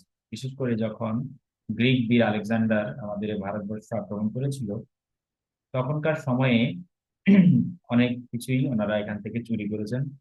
অনেক জ্ঞানী গুণী পণ্ডিতদের আহ থেকে প্রাপ্ত কিছু চামড়ায় গাছের বাকলে লেখা অনেক কিছুই নিয়ে গেছে। তারপরে আমাদের যেমন ফাইয়েন, তারপরে হচ্ছে হিউয়েন সাং, এই যে চীনা যে পর্যটকরা এসেছিল, তারা অনেক জ্ঞান এখান থেকে তুলে নিয়ে গেছে। তো কিন্তু আমরা কি করেছি, আমরা আমাদের দেশীয়, আমাদের যে ঐতিহ্য, হাজারো বছরের যে ইতিহাস বা যে দর্শন, সেটাকে আমরা ভুলে গিয়ে আমরা ওয়েস্টার্ন কালচার, ওয়েস্টার্ন ফিলোসফি, এগুলোর প্রতি আমরা আকর্ষিত হয়ে গেছি। হ্যাঁ, অথচ আমরা যে কতটা সমৃদ্ধ সেটা আমরা বোঝার চেষ্টা করছি না। ইভেন তো আমরা বাংলা ভাষাকেও তো শ্রদ্ধা করি না। আমরা বাংলা ভাষাকে শ্রদ্ধা করি না বলেই তো আজকে ওই যে মানে ওয়েস্টার্ন ইংলিশ ল্যাঙ্গুয়েজের প্রতি বা ইংরেজি ভাষার প্রতি আমাদের একটা আকর্ষণ বেশি। বাংলা ভাষার আমরা ছাত্রছাত্রীদের পড়াতে গিয়ে রিসার্চ করতে গিয়ে দেখেছি যে এত পরিমাণে দুর্বল তারা, শব্দ ভান্ডার বাঙালি কিন্তু শব্দ ভান্ডার দুর্বল। ঠিক আছে, একেবারে দুর্বল। তার কারণ হচ্ছে ওয়েস্টার্ন প্রভাব, এবং এটা ব্রিটিশদের মাধ্যমে আরো অত্যন্ত মারাত্মক ভাবে এটা আমাদের কালচারে এসেছে। তো যাই হোক, এই যে একটা সুন্দরভাবে কি পরিমাণ শ্রদ্ধা ভক্তি থাকলে পরে প্রাচীনকালে মানুষ এই ল্যাঙ্গুয়েজটাকে তারা বামানাহা ত্রিবিক্রমাহা, হ্যাঁ, এই যে আমাদের যে কি বলে অবতার, এইভাবে দিয়ে তারা প্রকাশ করেছেন এবং লিখেও দিয়েছেন। এটা হচ্ছে হর্ষ, এটা হচ্ছে দীর্ঘা। ঠিক আছে, এটা হচ্ছে হর্ষ, এটা হচ্ছে দীর্ঘা। দারুন, খুবই মানে ভালো লাগছে। ওকে, তারপরে দেখুন এবার আমরা এখানে কিছু কিছু যুক্তাক্ষর, যেটা ব্যঞ্জন বর্ণের, যেটা ব্যঞ্জন বর্ণ যুগ, এটা আমরা একটু আজকে সময় নিয়ে দেখে নেব। আপনাদের কি খুব কষ্ট বা খুব বিরক্ত অনুভব করছেন কিনা সেটি আমাকে বলবেন। আহ বিরক্ত অনুভব করলেও আমাদেরকে বলবেন, তাহলে আমরা হয়তো বা ডিফারেন্ট কোনো টপিক দিয়ে বোঝানোর চেষ্টা করব। আচ্ছা, এবার আসুন, এখানে আমরা একটু দেখি কর সাথে যখন ওকার যুক্ত হচ্ছে তখন আমাদের রূপ লাভ করলো কিভাবে, কৌকার কু। আর যখন ঔকার যুক্ত হয়ে গেল তখন হয়ে গেল কৌকার কু। যেমন কৌস্তবাহা, ঠিক আছে, হ্যাঁ, কৌরবাহা, এইভাবে কৌরবা, কৌরব, পাণ্ডব এবং কৌরব, যে দল, দুটো দল। আর কৌদি হচ্ছে যেমন কোকিলা, এই যেমন ক ওকার, এটা হচ্ছে কো আর এটা হচ্ছে কৌ। আচ্ছা, আর অনুস্বার মানে কি, অনুস্বার হচ্ছে আপনার নাদ, অর্থাৎ এটা কেমন ফোঁটার মতো হয়, যেমন ক অনুস্বার, এটা উচ্চারণ কমের মতো হবে, কম, কম। আর বিসর্গ হলে বড় বড় করে লিখবেন বিসর্গ, এটা হচ্ছে কাহা, কাম কাহা, আহা, এভাবে। দেখুন, আমরা তো আগে পড়েছিলাম কিভাবে লিখতে হয়। সাথে যখন এরকম ব্রেক হয় তখন তার সাথে উযুক্ত এর রুস সুতার রু হয়ে যায়, এটা কিন্তু আবার খুব সুন্দর একটা যুক্তাক্ষর রূপ নিল। হম অর্থাৎ এটা কিরকম, আমরা তো লিখবো, মানে লেখার পরে এখান থেকে সুন্দর করে এইভাবে দিয়ে দেবো, তাহলে উকার হয়ে গেল। এটা হচ্ছে উকার কিন্তু। আর দীর্ঘ রূপটা কিরকম, দীর্ঘ রূপটা হচ্ছে আমরা লেখার পরে সুন্দর করে, এটা হচ্ছে দীর্ঘ, তাহলে এটা হচ্ছে রূপ, একটা হচ্ছে রু, ঠিক আছে। এই যে এটা হচ্ছে দীর্ঘ রূপ, সাথে দীর্ঘ উকার যুক্ত হয়ে হয়ে গেল দীর্ঘ ইকার, রু, উচ্চারণ করতে হবে রু। হ্যাঁ, আর হর্ষ বা রস্য হলে কি হবে, রু, এটা হবে রু, এটা হচ্ছে রু। যেমন শব্দ, শব্দ রূপানি, ঠিক আছে, এখানে রূপানি ক্ষেত্রে আমরা অনেক সময় দীর্ঘিকার ইউজ করি, তাহলে শব্দ রূপানি, রু, রূপানি, ঠিক আছে। এটা কি বলা যায়, একটা ভাব গাম্ভীর্য থাকতে হবে, রু। রূপ, রূপ ক্ষেত্রে আমরা দীর্ঘকার ইউজ করি, রূপ, রূপম। যেমন মা, যখন মায়ের বন্দনা যখন করা হয়, রূপম দেহি, ধনম দেহি, তাই না, এরকম যখন উচ্চারণ করা হয় রূপম, এভাবে রূপম স্পষ্ট করে উচ্চারণ করতে হবে এবং দীর্ঘ করে উচ্চারণ করতে হবে, রূপম দেহি, আয়ুম দেহি, যশো দেহি, যশো, এভাবে উচ্চারণ করতে হবে। চণ্ডী পাঠের ক্ষেত্রে এটা দারুণ ভাবে আপনাকে এই সংস্কৃত ভাষা আপনাকে সাহায্য করবে মারাত্মক। এবং এই ভাষার মধ্যে তো মানে আরো যখন অ্যাডভান্সে আমরা যাব, আমরা যে নবরস রয়েছে, সেই নবরসের ব্যবহার রয়েছে টিউনিং এর ক্ষেত্রে। বিশেষ করে আমরা যখন কবিতা আবৃত্তি করছি, তখন কবিতা আবৃত্তির সময় আমরা বলি না, এই যে কবিতাটা কোন ভাবে বা কোন মুডে, এটা কি বীর রসের কবিতা, নাকি এটা বীভৎস রস, নাকি শান্ত রস, না, নাকি আপনার করুণ রস, নাকি উগ্র রস, এরকম নানা রকমের অনুভূতি রয়েছে। তো যেখানে বীর রসের কথা বলা হয়েছে সেখানে যদি আপনি বীরের মতো না বলেন, তাহলে কিন্তু সেটার ফ্রিকোয়েন্সিটা তৈরি হবে না, ঠিক আছে। আমরা বাংলা যেমন নজরুলের যে বিখ্যাত বিদ্রোহী কবিতা আমরা বলছি, দেখুন, সেখানে তো প্রত্যেকটা লাইন যেন আপনার, যখন আবৃত্তিকাররা বাচিক শিল্পীরা যখন উচ্চারণ করে, আপনি দেখবেন প্রত্যেকটা রোম দাঁড়িয়ে যাবে। কেন, কারণ ওটার যে ভাব, গাম্ভীর্যটা এটা থাকতে হবে, তাহলে আবৃত্তি হবে না। এবং সে আবৃত্তি আমাদের হৃদয়ে পরিবর্তন করে। আপনি যখন যাবেন, দেখুন, যারা প্রফেশনাল আবৃত্তিকার, একটা রুম ধরুন, কনফারেন্স, সেখানে আপনাকে খুব সুন্দর ডিম লাইট, হালকা আলো জ্বলছে, যিনি আবৃত্তি করছেন পুরো লাইট ফোকাস ওনার দিকে, সম্পূর্ণ স্টেজ একদম ব্ল্যাক করে দেওয়া হয়েছে, আলোটা নিভিয়ে দেওয়া হয়েছে, ব্যাকগ্রাউন্ড সাউন্ড বাজছে, ধীরে ধীরে উনি আবৃত্তি শুরু করছেন। আবৃত্তি করতে করতে মনে হচ্ছে একটা জীবন্ত ছবি ফুটে উঠেছে তার প্রত্যেকটা শব্দের উচ্চারণ। সেই ছবি যিনি প্রকৃতপক্ষে ফোটাতে পারবেন প্রত্যেক মানে শ্রোতাদের মনে, তিনি হচ্ছেন সার্থক একজন আবৃত্তিকার। তো এই গীতা বলুন, চণ্ডী বলুন, যত শাস্ত্রাদি রয়েছে, এগুলোকে যখন আমরা এরকম সুরে সুরে, ছন্দে সুরে আবৃত্তি করছি বা পাঠ করছি, তখন আপনাকে ওই ভাবটা সৃষ্টি করতে হবে, ঠিক আছে। হম তো এই জন্যই আমরা এই উচ্চারণটা আমাদের বেশি বেশি প্রয়োজন। এই যে একটা হচ্ছে রু, একটা হচ্ছে রু, ওকে। যাই হোক, আমরা নেক্সটে আসি, এবার আসুন তাহলে হটা আমরা আগে বলেছিলাম, হটা একটু জটিল, এটাকে একটু বারবার চর্চা করতে হবে, নাহলে কিন্তু হটা আপনাদের আসবে না, হ্যাঁ। হটা, আচ্ছা, হর সাথে উকার হয়ে গেলে এটা হলো হরসুকার হু, আর এটা হলো দীর্ঘকার হু। দীর্ঘকার যেভাবে লেখে ওভাবে লিখবেন, হর নিচে জাস্ট হয়ে গেলে এরকম দীর্ঘকার হু, ঠিক আছে, এটা হচ্ছে হু, একটা হচ্ছে হু। হুঙ্কারটা ওরকম করে করতে হবে, হ্যাঁ, তাহলে হয়ে গেল। গর্জন তর্জন গর্জন হুঙ্কার যা হোক সেভাবেই কিন্তু আসবে।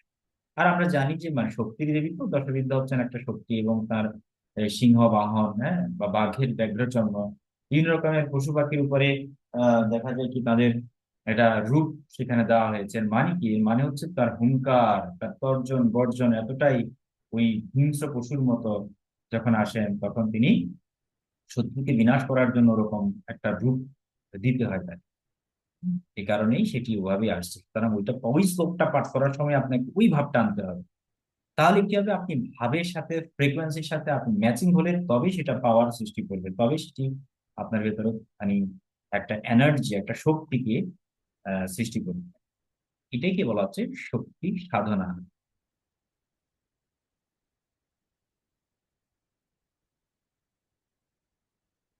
তো এই হচ্ছে আমাদের, আমরা প্রত্যেকটা কারণ মানে মানে কার আর কি, কারগুলো আমরা দেখতে পেলাম। এবার সংযুক্ত বর্ণাহ এবং সংযুক্ত বর্ণার ক্ষেত্রে এবার আমরা এই যে জফলা যুক্ত হলে ইয় যোগ অর্থাৎ ফলাগুলো আমরা একটু দেখে নিই।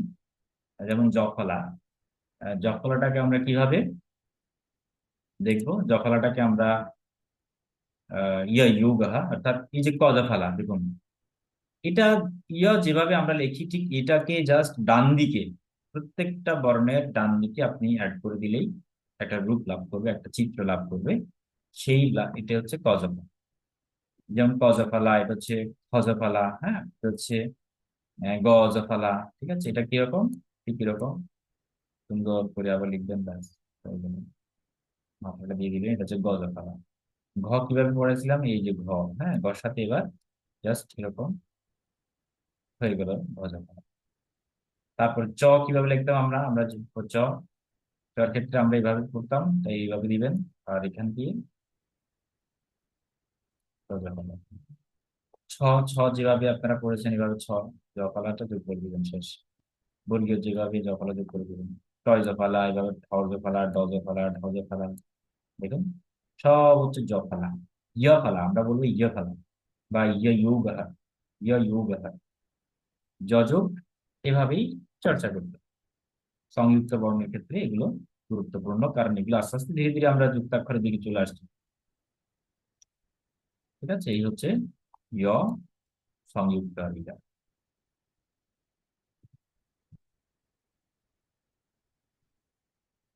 আবার যেমন ধরুন রযোগটা একটু দেখাই। রযোগের ক্ষেত্রে কিরকম, প্রত্যেকটা বর্ণের নিচে রফলা রূপে আসবে। রযোগ বলতে রফলা আর কি, হ্যাঁ, রফলা। তো রফলার ক্ষেত্রে কিরকম, যেমন ধরুন এই যে বফলা মানে ক্রফলা আর কি, এটা হচ্ছে ক, ক নিচে ফলা হয়ে গেলে কি হবে, এটা কি হলে লিখতে হবে, জাস্ট এভাবে একটা বের হবে। এটা হচ্ছে কর ক্ষেত্রে। বাকি সব ক্ষেত্রে আমরা এরকম খুব সিম্পল, যেমন খ, তো খ তো আমরা এইভাবে লিখতাম, ঠিক আছে, এভাবে হচ্ছে খ। আর রফলাটা হচ্ছে একটু এই যে এইভাবে বেরিয়ে গেল, খয় রফলা। তো কিভাবে গরফলা, ঘর, চরফলা, হ্যাঁ, ছরফলা, জরফলা, ছরফলা। ঠিক? তো এই নানান ভাবে আমরা এটাকে লিখতে পারি। তরফলা, খগ্রফলা, দ্রফলা, এগুলো সব দেখে দেখে চর্চা করতে হবে। সময় নিন, সমস্যা নেই, আস্তে আস্তে প্রথম দিকে বর্ণগুলো শিখতে গেলে একটু সময় লাগে। বাকি ভাষা তো আস্তে আস্তে সহজ হয়ে যায়। বিশেষ করে আপনার লিখিত, আপনি যদি লিখতে চান, কেউ লেখার জন্য ফর্ম দরকার, কিন্তু পড়ার জন্য অত পরিশ্রম দরকার নাই। যদি কেউ মনে করেন যে আমার লেখার দরকার না, আমি শুধু দেখে দেখে পড়তে পারি কিনা সেটা হলো গুরুত্বপূর্ণ, তাহলে আপনি না লিখলে চলবে, শুধু এমনি দেখে দেখে মুখস্থ করলে ভালো। আর যদি আপনি লেখালেখি করতে চান এগুলো নিয়ে, একদম মানে অর্থাৎ পড়া লেখা শোনা সবই চর্চা করতে চান, তাহলে লিখতে পারেন। ওকে, তো আমরা ব লিখলাম, ধরুন এটা হচ্ছে আমাদের ব, কেমন, এটা হচ্ছে অন্তঃস্থীয় ব, আর বর্গীয় ব, মাঝখানে একটা কেটে দিলাম, এই যে বয় রফালা হয়ে গেল। ঠিক আছে, বয় রফালা। তারপরে ম রফালা, এই ম যেভাবে আমরা লিখি, হ্যাঁ, ম দিয়ে এভাবে রফালা, অনেকটাই বাংলা যেভাবে রফালা লিখি আর কি, এক কথাই এরকমই রফালা। এইবার লফালা একটু দেখেন, লফালা গুলো দেখেন, এই যে লজক, লফালা গুলো কিরকম, কইল, মানে জাস্ট প্রত্যেকটা লিখলেন, কর সাথে সাথে ল দেওয়া যায়, আর বাকি সব বর্ণের নিচে নিচে কিন্তু বলবে, হ্যাঁ। যেমন এই যে গইল, পয়ল, ময়ল, লইল। যেমন কল্লুল, কল্লুল বানানো এরকম, অম্ল বানানো এরকম চলে আসবে, কল্লুল, শ্ল। এই যেমন কালে বর্ষা, কালে বর্ষা যাচ্ছে, তো লটা যুক্ত করে দিলেন, তারপরে দন্তস্ব ল, স্লো, ফয়ল, এইটা খুব ইম্পর্টেন্ট। এইটা তো একদম কঠিন একটা বিষয়। এবং এটাকে আমরা খুবই কঠিন এবং মারাত্মক ভাবে আমরা এটাকে ব্যবহার করি বিভিন্ন জায়গায়, বিশেষ করে যারা আধ্যাত্মিক পথে সাধনা করতে চান, বিশেষ করে মা বগলামুখী সাধনা করেন, তাদের ক্ষেত্রে একটা বীজ মন্ত্র রয়েছে। সেক্ষেত্রে বীজ মন্ত্রের ক্ষেত্রে আরো কিছু নিয়ম আছে, এগুলো চর্চা করতে হয় আর কি। তো এগুলো লেখাটা একটু টাফ, মানে বিশেষ করে বেশ কয়েকবার চর্চা না করলে আপনি এই সাইন সিম্বলটা অর্জন করতে পারবেন না সহজে। প্রথমে আপনি হ যেভাবে লেখেন, এই হটা লিখবেন, হটা লিখে পায়ের নিচে পেটের মধ্যে ল দিন, শেষ, ক্লিক হয়ে গেল। ঠিক আছে? আচ্ছা। স্যার, ল ফল কি কেবলমাত্র এই কয়েকটা বর্ণের ক্ষেত্রেই হবে? হ্যাঁ হ্যাঁ হ্যাঁ, না না, এটা তো জাস্ট একটা, মানে আমাদের যে ব্যঞ্জন বর্ণ রয়েছে সবগুলো ক্ষেত্রে হয়, এটা জাস্ট শুধুমাত্র আপনাকে দেখার জন্যই এটা দেওয়া, তবে এগুলোর ক্ষেত্রেই বেশিরভাগই বসে। আর অন্যান্য শব্দ তৈরি করার জন্য আর খুব একটা বসে না, এগুলাতেই বেশি বসে। ওকে, এবার যদি বযোগ বফলা কিভাবে লেখা হচ্ছে, কয় ব, গয় ব, ঘয় ব, চয় ব, জয় ব, টয় ব, উদাহরণ। আর মূর্ধন্য এগুলো একটু দেখে দেখে চর্চা করতে হবে। মূর্ধন্য হচ্ছে, মূর্ধন্য যেভাবে লিখি ডবল মূর্ধন্য আর কি, এই মূর্ধন্য দিয়ে আবার একটা দিবেন, শেষ ডবল মূর্ধন্য হয়ে গেল। মূর্ধর্ষ মূর্ধন্য কিরকম, মূর্ধর্ষ আমরা আগে পড়েছিলাম যে এইভাবে লিখতে হয় মূর্ধর্ষ, তাই না? তো এইভাবে মূর্ধর্ষ লিখতে হয়, এবং এক্ষেত্রে যখন মূর্ধন্য ফলা যুক্ত হয়ে গেল তখন এই যে এইভাবে দিয়ে যোগ করে নেন। কৃষ্ণ, কৃষ্ণ শব্দ লিখতে ক্ষেত্রে এক্ষেত্রে হয়। কৃষ্ণ কিভাবে লিখবো, এই ধরেন এরকম কৃষ্ণ দিলাম, তাহলে কৃষ্ণের ক্ষেত্রে কিরকম, এই যে এখানে বিফলা হয়ে গেল, তারপরে আপনি মূর্ধস্ব রাখলেন,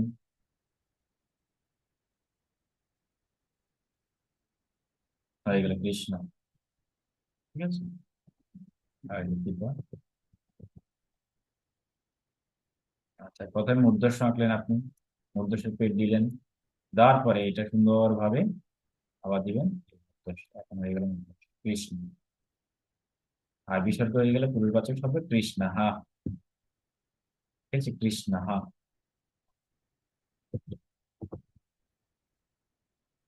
তো এইভাবে আমরা নজক গুলো কিরকম, যে প্রত্যেকটা নিচে নিচে দন্তন্য হয়ে গেলে এটা হচ্ছে ন। ঠিক আছে? মধ্যাহ্ন, সায়াহ্ন, এই যুক্তাক্ষর গুলো আমরা একটু দেখি। হ্যাঁ, যুক্তাক্ষর গুলো এখানে বড় বড় করে দেওয়া আছে। এটা ছাড়া আমাদের এখান থেকেও দেওয়া আছে ফর্ম, এখান থেকে যুক্তাক্ষর দেখতে পাবেন, বিভিন্ন রকমের যুক্তাক্ষর শব্দ তৈরি করা আছে। ধিকৃত হ, অক্টোবর হ, ভক্তি, বিভিন্ন রকম যুক্তাক্ষর কয়ক যুক্ত হয়েছে। হ্যাঁ, তবে এটা একটা ঠিক যে আমাদের সংস্কৃত বা দেবী আর সংস্কৃত ভাষায় একটু যুক্তাক্ষরের প্রয়োগটা অনেক সময় বেশি দেখা যায়। মানে প্রত্যেকটা উচ্চারণ গুলো আলাদাভাবে উচ্চারণ করতে হয়, কিন্তু লিখতে গেলে যুক্তাক্ষর অনেক কিছুটা, মানে যুক্তাক্ষর গুলো অ্যাভয়েড করা হয়েছে বাংলা ভাষায়, বেশিরভাগ যুক্তাক্ষর সংস্কৃতেই ব্যবহৃত হয়। তবে এই যুক্তাক্ষর গুলো একদিনে চর্চা, একদিনে হবে না, আপনাদের অনেক খুব পরিশ্রম করতে হবে যুক্তাক্ষর গুলো ধীরে ধীরে অর্জন করতে। তো আমার কথা হচ্ছে, আগে আপনি নিজে ফলা বা বিভিন্ন ফলাগুলো বা বিভিন্ন আকারগুলো, এগুলো আগে চর্চা করে ধীরে ধীরে আস্তে অভ্যস্ত হবেন, আস্তে আস্তে এগুলো লিখতে লিখতে লিখতে লিখতে এক সময় হাতে এসে যাবেন। হাতে এসে গেলে তখনই আপনি এগুলো প্রয়োগ করতে পারবেন। আর সেই সাথে তো আমাদের ভাষা থাকবেই, আমরা বিভিন্ন ভাষা চর্চা তো আমরা করবোই। ঠিক আছে? এই হচ্ছে আমাদের আজকের বর্ণমালা। এবার আমরা একটু সম্ভাষণ, কনভারসেশনে আসবো। এইখানে কারো কোনো প্রশ্ন আছে কিনা থাকলে বলুন, বা আমাদের যতক্ষণ এইগুলো নিয়ে পড়লাম আমরা, এই যে রফলা, বিভিন্ন রকমের যোগ বা বিভিন্ন রকমের আকার ইকার, এগুলো আমরা পড়লাম, মযোগ আছে, এগুলো আমি পরে দিব, আজকে সমস্যা নেই। আজকে সব দেবো না, আজকে শুধু দেবো যে মাত্রা রূপানি গুলো ভালো করে দেখবো। এগুলো বাড়ির কাজ থাকবে, মাত্রা রূপানি একেবারে ওই যে ইয়ে পর্যন্ত, খ দীর্ঘকার হু পর্যন্ত। ঠিক আছে? হু পর্যন্ত এগুলো, এই পর্যন্ত আপনাদের বাড়ির কাজ। আর যুক্ত বর্ণের ক্ষেত্রে যদি যযোগ, অযোগ, মযোগ কয়েকটা করতে পারেন, সেক্ষেত্রে আগে থাকবে, এগিয়ে থাকবেন। আর বাকিরা আস্তে আস্তে আস্তে আস্তে চর্চা করবে। ঠিক আছে? কারো প্রশ্ন আছে?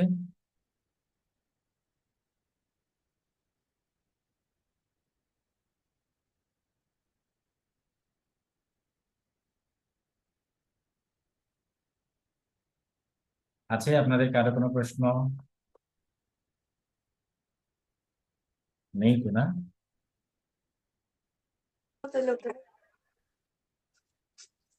হ্যাঁ, বলছি আমার এতক্ষণে সময় হলো, এই জয়েন হলো, ওই জন্য আমি মানে দেখছিলাম, কিন্তু জয়েন হতে পারছিলাম না।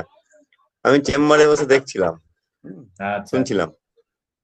কোনো সমস্যা নেই, কোনো সমস্যা আজকে নেই। প্রথম দিন। হুম, হ্যাঁ, দেখতে থাকুন, দেখতে থাকুন।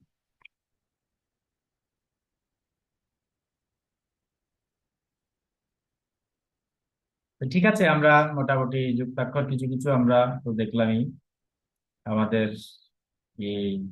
এখন আমরা একটু কনভারসেশন দিকে যাব। অনেক বোরিং হয়ে গেছে মনে হচ্ছে আপনাদের।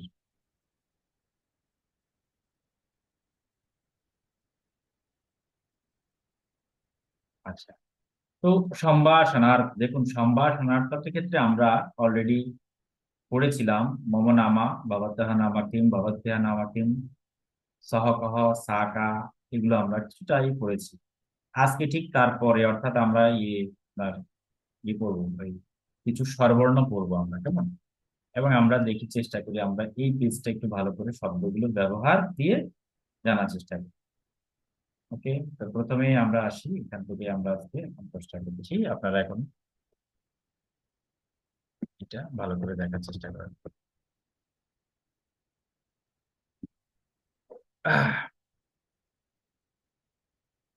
ওকে, তাহলে প্রথমে হচ্ছে আমাদের সর্বনাম পদ। আমরা এখন সর্বনাম কিছু পদের ব্যবহার শিখছি, মানে ব্যবহার বলতে আমাদের কথোপকথনে আর কি। তো তার মধ্যে প্রথম সর্বনাম পদের ব্যবহার শিখবো, একদম ছোট্ট একটা সর্বনাম, সেটি হলো সহকহ। এটা আমরা পড়েছিলাম, তারপর একবার দেখে নিচ্ছি। সহকহ মানে কি, কে বলুন তো আপনার সহকহ অর্থ কি? বলেন, কে পারবেন?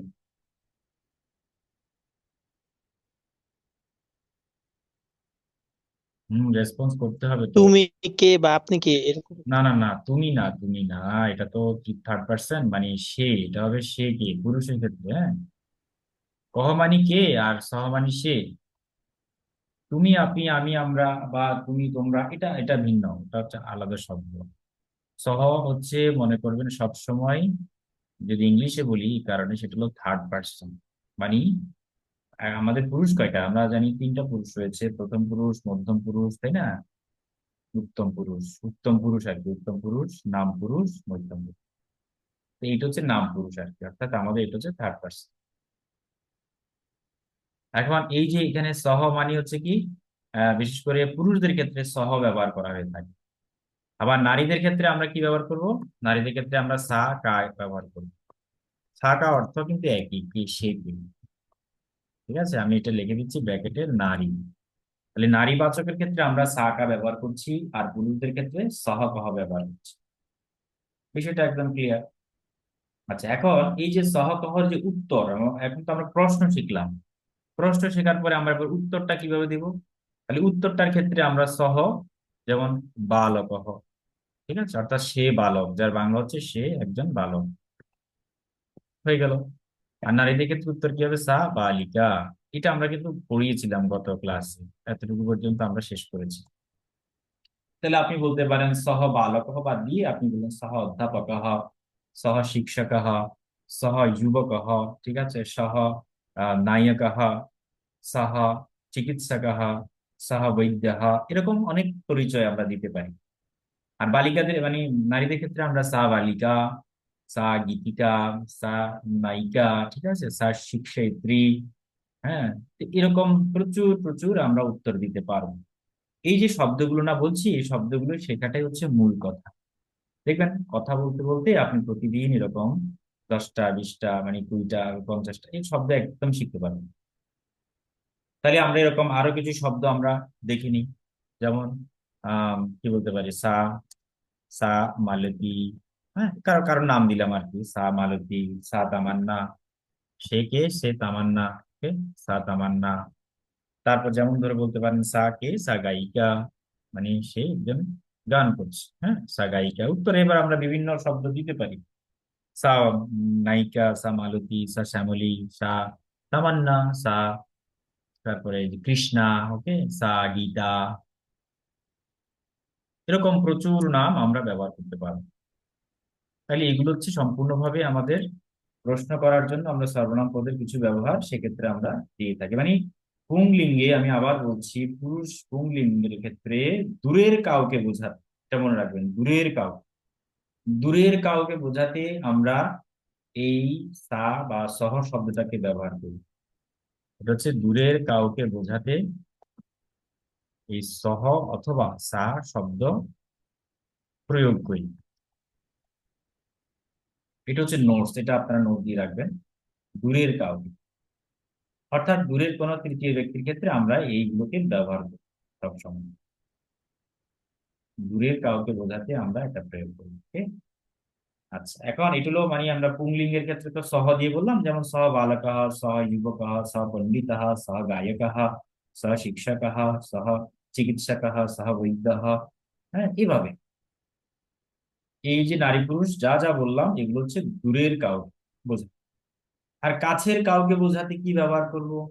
ধরলাম কাছের, হ্যাঁ, মানে আমরা বলি না ওই কে, অর্থাৎ ওইটি কে, তখন হবে সহকহ। এ কে, অর্থাৎ কাছের কোনো ব্যক্তিকে, তখন আপনাকে কিন্তু শব্দ পরিবর্তন হয়ে যায়। এই কাছের বোঝাতে আমরা যেগুলোকে প্রয়োগ করি সেগুলো এবার আমরা একে একে শিখবো, লিখবো। তাহলে কাছের কাউকে, কাছের কাউকে বোঝাতে কি বসবে? তাহলে কাছের কাউকে বোঝাতে তখন আমরা পুরুষদের ক্ষেত্রে এ সাহা ব্যবহার করব। এটা হচ্ছে পুং, আমি পুং লিখে দিচ্ছি। আর নারীদের ক্ষেত্রে এ সা, এটা হচ্ছে স্ত্রী। ঠিক আছে। আর বস্তুবাচকের ক্ষেত্রে আমরা বলবো এতৎ। ঠিক আছে, এতৎ মানে হচ্ছে বস্তু, বস্তু বলতে ক্লিবলিং আর কি। ক্লিবলিং এর ক্ষেত্রে আমরা এতৎ শব্দ প্রয়োগ করি। তাহলে এই সব মানে হচ্ছে এই আর কি। একটা হচ্ছে যে আমরা আমি আর একটু বোঝাই, যারা ইংলিশ ভালো জানেন তারা ভালো বুঝবেন। একটা হচ্ছে THIS, আর হচ্ছে দ্যাট। দিস আর দ্যাট এর মধ্যে যেরকম পার্থক্য, এই এ সহ বা সহর মধ্যে ঠিক এরকমই পার্থক্য হচ্ছে, এটি একটা হচ্ছে ওইটি। ওকে। এটা আবার সিঙ্গুলার প্লুরাল আছে, সেটা আমরা পরে দেখবো। আমরা আপাতত এতটুকু জানি, সেটা হলো কাছের বোঝাতে এ সহ, এসা এবং এতৎ শব্দের প্রয়োগ করতে হয়। এ সহ মানে হচ্ছে এ, এটা গুণবাচক। তো আমরা একটা উদাহরণ দিই, যেমন এটাকে, তাহলে এ সহ কহ। এটাকে যদি আমরা একটু লিখি, তাহলে এ কে, তাহলে কি বলবো আমরা পুরুষের ক্ষেত্রে? এ সহ কহ। হ্যাঁ, এটার বাংলা কি? এ কে, বা এই কে, এটাও বলতে পারি, এই কে। তাহলে উত্তরে কি হবে? উত্তরে আমাদের বলতে হবে যে এ সহ, যেমন এ সহ কি বলা যায় আপনাদের মধ্যে, এ সহ পলাশ সহ। ঠিক আছে, এইভাবে আমরা বলতে পারি, এ সহ পলাশ। এই হচ্ছে পলাশ। আর নারীদের ক্ষেত্রে আমরা কি বলবো? এশা কা। এ কে, উত্তর কি বলবো? উত্তরে আমরা বলবো এশা তামান্না।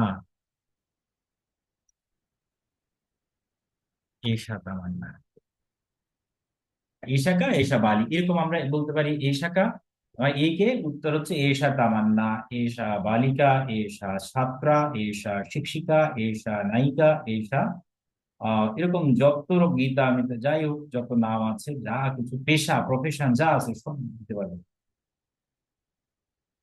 एष पलाशः, एष नायकः, एष कृष्णः, एष रामः, एष बालकः। হ্যাঁ, এভাবে পুরুষः, এষ পুরুষ, এষ ছাত্রः। এখানে কোনো প্রশ্ন কি আছে? বলেন বলেন বলেন, প্রশ্ন কি? প্রশ্ন কি আছে? কারো বুঝতে কি সমস্যা হচ্ছে? এগুলো কিন্তু নোট করতে হবে। আপনি ক্লাস করতে করতেই আপনাদের এগুলো খাতায় নোট করে রাখা উচিত। এবং সেই সাথে আমরা আমরা ওই মানে রেকর্ডেড ফাইলের জন্য বসে থাকবো না, অর্থাৎ কবে নোট দিব, কবে আমরা রেকর্ডেড ফাইল পাবো, এরকম না। অর্থাৎ আপনি লাইভ ক্লাস করছেন মানে কি, আপনার সময়টা আপনি এখানে ওয়েস্ট করছেন না, আপনি প্রশ্ন করবেন আবার ক্লাস করতে করতে লিখবেন, ব্যাস। তাহলে আপনার এটা আরো বেশি মনে থাকবে। ওকে। তাহলে আমরা এখানে এগুলো জানলাম কি পুরুষ এবং নারীবাচকের ক্ষেত্রে কিভাবে প্রশ্ন করব, আর বস্তুবাচক বা ক্লিবেলিং এর ক্ষেত্রে কিভাবে প্রশ্ন করব। ক্লিবেলিং এর ক্ষেত্রে আমরা যদি বলি এটি কি, তো বস্তুবাচক বললাম, আমার সামনে আপনার একটা বই আছে, আমি বললাম এটি কি বা ওটি কি, তাই না? তো এটাই হচ্ছে মূল পার্থক্য। তাহলে ক্লিবেলিং এর কাছের দূরের বোঝাতে আমরা কি বলবো? ক্লিবেলিং এর কাছের বা দূরের বোঝাতে আমরা যেটাকে শিখবো সেটি একটু ভিন্ন, সেটাও দেখিনি।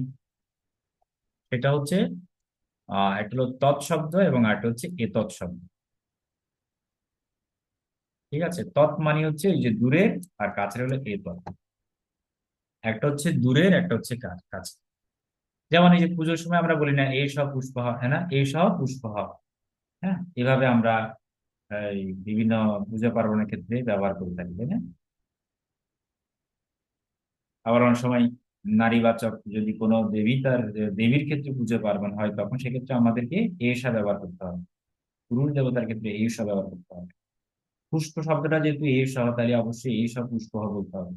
আপনার যদি আবার পুষ্পম বলেন, তাহলে বলতে হবে এটা পুষ্পম, এভাবে বলতে হবে। কখন কার সাথে কি প্রয়োগ করতে হবে, এটি গ্রামাটিক্যাল ব্যাপার। এতৎ পাদ্যম, হ্যাঁ, এতৎ জলম, আমরা এগুলোকে ব্যবহার করে থাকি বিভিন্ন পূজার ক্ষেত্রে যখন অর্পণ করা হয়, সেগুলোকে ভাবেই প্রয়োগ করা হয়। তো সেক্ষেত্রে এই যে এখন মানে এই কোর্সটা বা এই ক্লাসটা করি, আপনাদের এতটা উপকার হবে যে কোনো পুরোহিত যখন পুজো করছে আপনি নিজে তার ভুল ধরতে পারবেন। হ্যাঁ, অর্থাৎ সেই সঠিকভাবে মন্ত্রোচ্চারণ করছে কিনা, মন্ত্রের অর্থ হচ্ছে কিনা, বা এই শ্লোকগুলোর মন্ত্রগুলোর সঠিক গ্রামাটিক্যাল যে ব্যাপারগুলো আছে সেটি অ্যাজ ইট ইজ হচ্ছে কিনা, এটাও আপনি বুঝতে পারবেন। ঠিক আছে, আচ্ছা। এখন তাহলে আমরা একটু প্রয়োগ করি। তাহলে আমরা তৎ, তাহলে তৎ মানে কি, সেটি, মানে বস্তুবাচকের ক্ষেত্রে আর কি।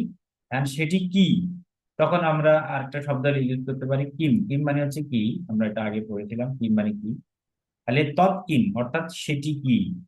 তাহলে উত্তরে আমরা কি বলবো, উত্তরে আমরা বলতে পারি তৎ পুস্তকম, বা তৎ যে কোনো মানে তৎ ফলম, তৎ জলম, ঠিক আছে, তৎ পুষ্পম।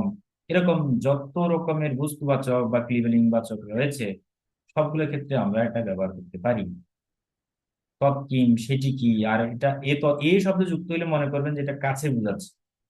হ্যাঁ, এ তৎ মানে এটি কি, আর তৎকিম মানে হচ্ছে ওইটি কি। হুম, তাহলে এটা আমি লিখে দিচ্ছি, এটা হলো এটি, অর্থাৎ এটা কাছের বস্তুকে বোঝাবে এটি।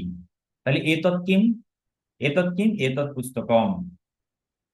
হ্যাঁ, আচ্ছা, তা আমরা একটু লিখি শব্দ যে এ তৎ, আহ এ তৎকিম। কারণ প্রশ্ন করছে, তখন উত্তরে আমরা কি বলবো, উত্তরে আমরা বলবো এ তৎ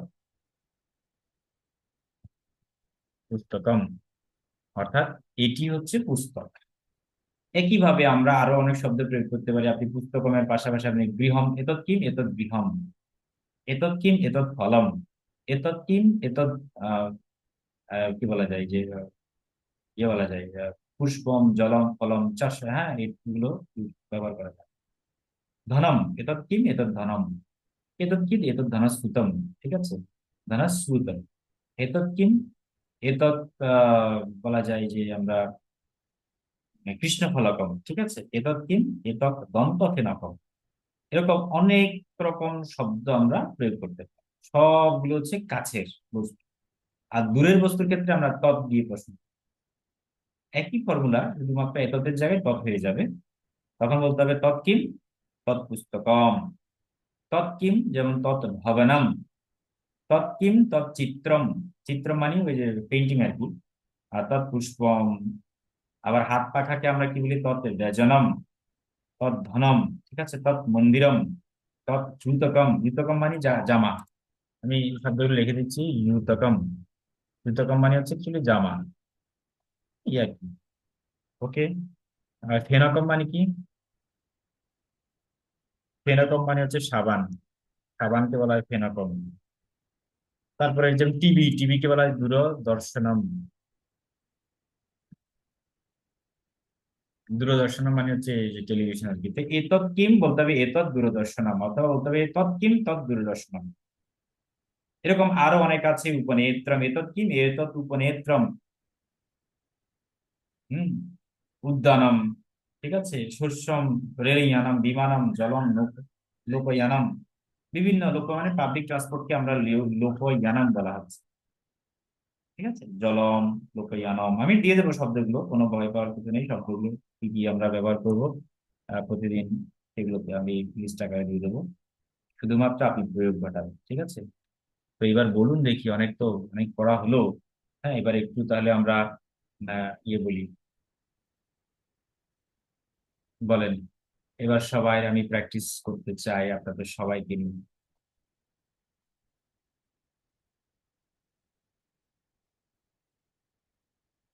প্রথমে এক একজন বলেন। প্রশান্ত বিশ্বাস, প্রশান্ত বিশ্বাস আপনি একটু আনমিউট করুন তো দেখি।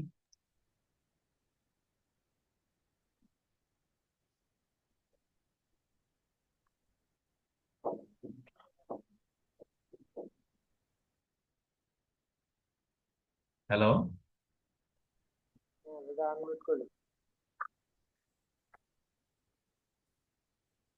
হ্যালো। হ্যাঁ, আপনার একটু সাউন্ডটা একটু কম। আচ্ছা, এবার বলুন আপনার কি প্রশ্ন আছে, বা আপনার এই যে, হ্যাঁ হ্যাঁ শোনা যাচ্ছে শোনা যাচ্ছে, বলুন দেখি কি কি প্রশ্ন আছে, বা এখন কি শিখলেন জানলেন।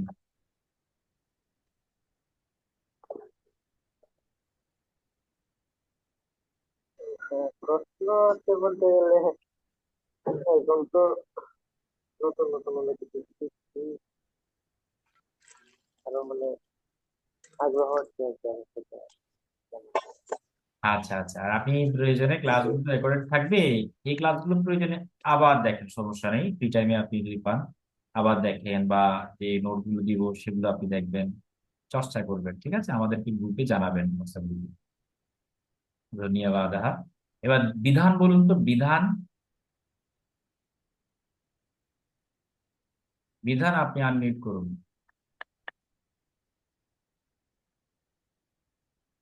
আচ্ছা, এই ক্লাসগুলো গ্রুপে দিয়ে দেবেন তো? থাকবে থাকবে থাকবে।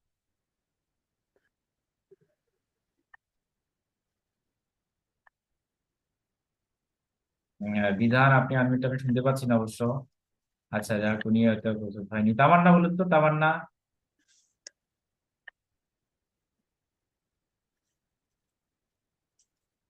আহ, স্যার, নমস্তে, আমি তামান্না বলছি। নমস্তে নমস্তে। অহম স্যার, আমি তামান্না। কি মানে ক্লাসিক, জি, হ্যাঁ বলুন, হ্যাঁ অহম তামান্না, তারপর বলুন। অহম তামান্না। হ্যাঁ বলুন, বদতি অহম তামান্না বদামি। ঠিক আছে, আমি তামান্না বলছি, তারপর। অহম তামান্না। আহ, উম, স্যার, ভুলে গেছি আসলে। না, আমি পড়াইছিলাম না অহম তামান্না, আমি তামান্না, অর্থাৎ মম নামা তামান্না। ঠিক আছে, মনে আছে না এগুলো? জি জি জি, জি, মনে আছে। মম নামা তামান্না, অহম তামান্না, জি মনে এই আছে। যে আপনি যে বললেন আমি তামান্না বলছি, তাহলে কি হবে? অহম তামান্না বাদামি। বাদামি মানে বদ ধাতু থেকে আসছে, বদ ধাতু মানে হচ্ছে বলা, তাহলে অহম হলে বদামি হয়ে যাবে। ঠিক আছে। জি হম, তাহলে জি আর সহ, সহ হইলে বদতি হয়ে যাবে। ঠিক আছে, তাহলে বদামি বদাসি বদাতি, সহ বদতি ত্বং বদসি অহম বদামি। তাহলে অহম তামান্না বদামি, অর্থাৎ আমি তামান্না বলছি। বলুন এবার আপনার বক্তব্য দিচ্ছে, বলুন, বদতু। অহম তামান্না বদামি। আহ, আমি সংস্কৃত ক্লাস থেকে সংস্কৃত ভাষার স্বরবর্ণ, ব্যঞ্জন বর্ণ, যুক্ত বর্ণ কিভাবে পড়তে হয়, লিখতে হয় এবং উচ্চারণ করতে হয় তা ধীরে ধীরে শিখছি, যাতে আমি সংস্কৃত ভাষায় লেখা কোনো টেক্সট বা কোনো কাব্য যাতে পড়ায়ত্ত করতে পারি। বেশ বেশ উত্তম, সমীচীন, খুব ভালো। না আমি ওটা বলিনি, আমাদের আজকের ক্লাসের যে বিষয়টা আমরা পড়ালাম বুঝালাম, সেইটা নিয়ে কোনো প্রশ্ন, বা সেটা নিয়ে আপনার কতটুকু বুঝলেন? স্যার, আজকে ক্লাস নিয়ে আমার প্রশ্ন আসলে একটু কম, কারণ আমি আসলে দেরিতে এসেছি তো স্যার আমি মানে ফলো করার চেষ্টা করছি যাতে আমি পিছিয়ে না পড়ি, এবং আহ, এর জন্য আমি মানে প্রশ্ন তৈরি করতে পারিনি। আচ্ছা আচ্ছা, প্রশ্ন তৈরি করবে কেমন, আমরা আজকে না হলে আগামী ক্লাসে বলবো না? ওকে, ঠিক জি আছে। জি অবশ্যই। আচ্ছা, এবার কিশোর বিশ্বাস বলুন তো, কিশোর বিশ্বাস।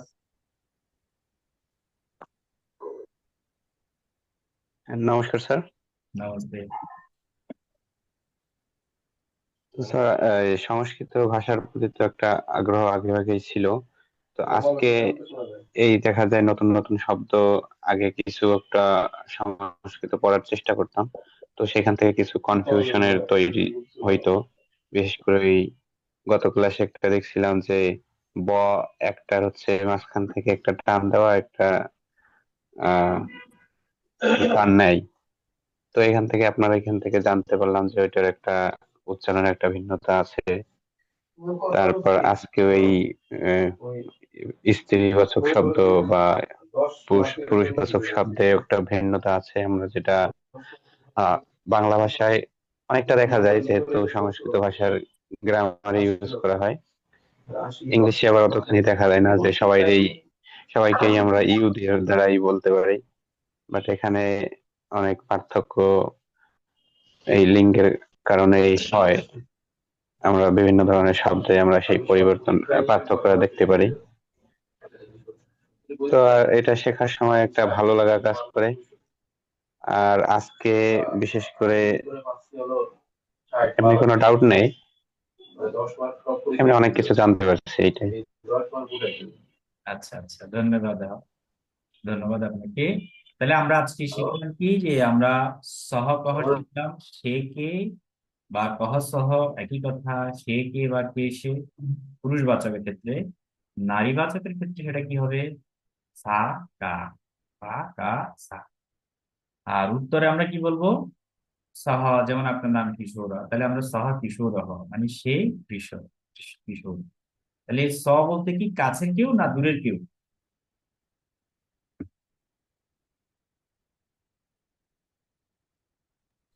স্যার, দূরের কাউকে বোঝাইতে। একদম একদম, ভেরি গুড, চমৎকার। দূরের কোনো ব্যক্তিকে বোঝাতে আমরা সহ শব্দ প্রয়োগ করি, আর খুব কাছের ব্যক্তিকে বোঝাতে আমরা এ সহ ব্যবহার করি। কেমন? আচ্ছা, তাহলে আমি যদি বলি দূরের, হ্যাঁ স্যার, দূরের, আমি নোট গুলো করি। হ্যাঁ, দূরের কাউকে যদি বুঝাই মানে সহ কহ, উত্তর হচ্ছে সহ কিশোর। কাছের কাউকে বুঝালে এ সহ কহ, উত্তর হচ্ছে এ সহ শুভ।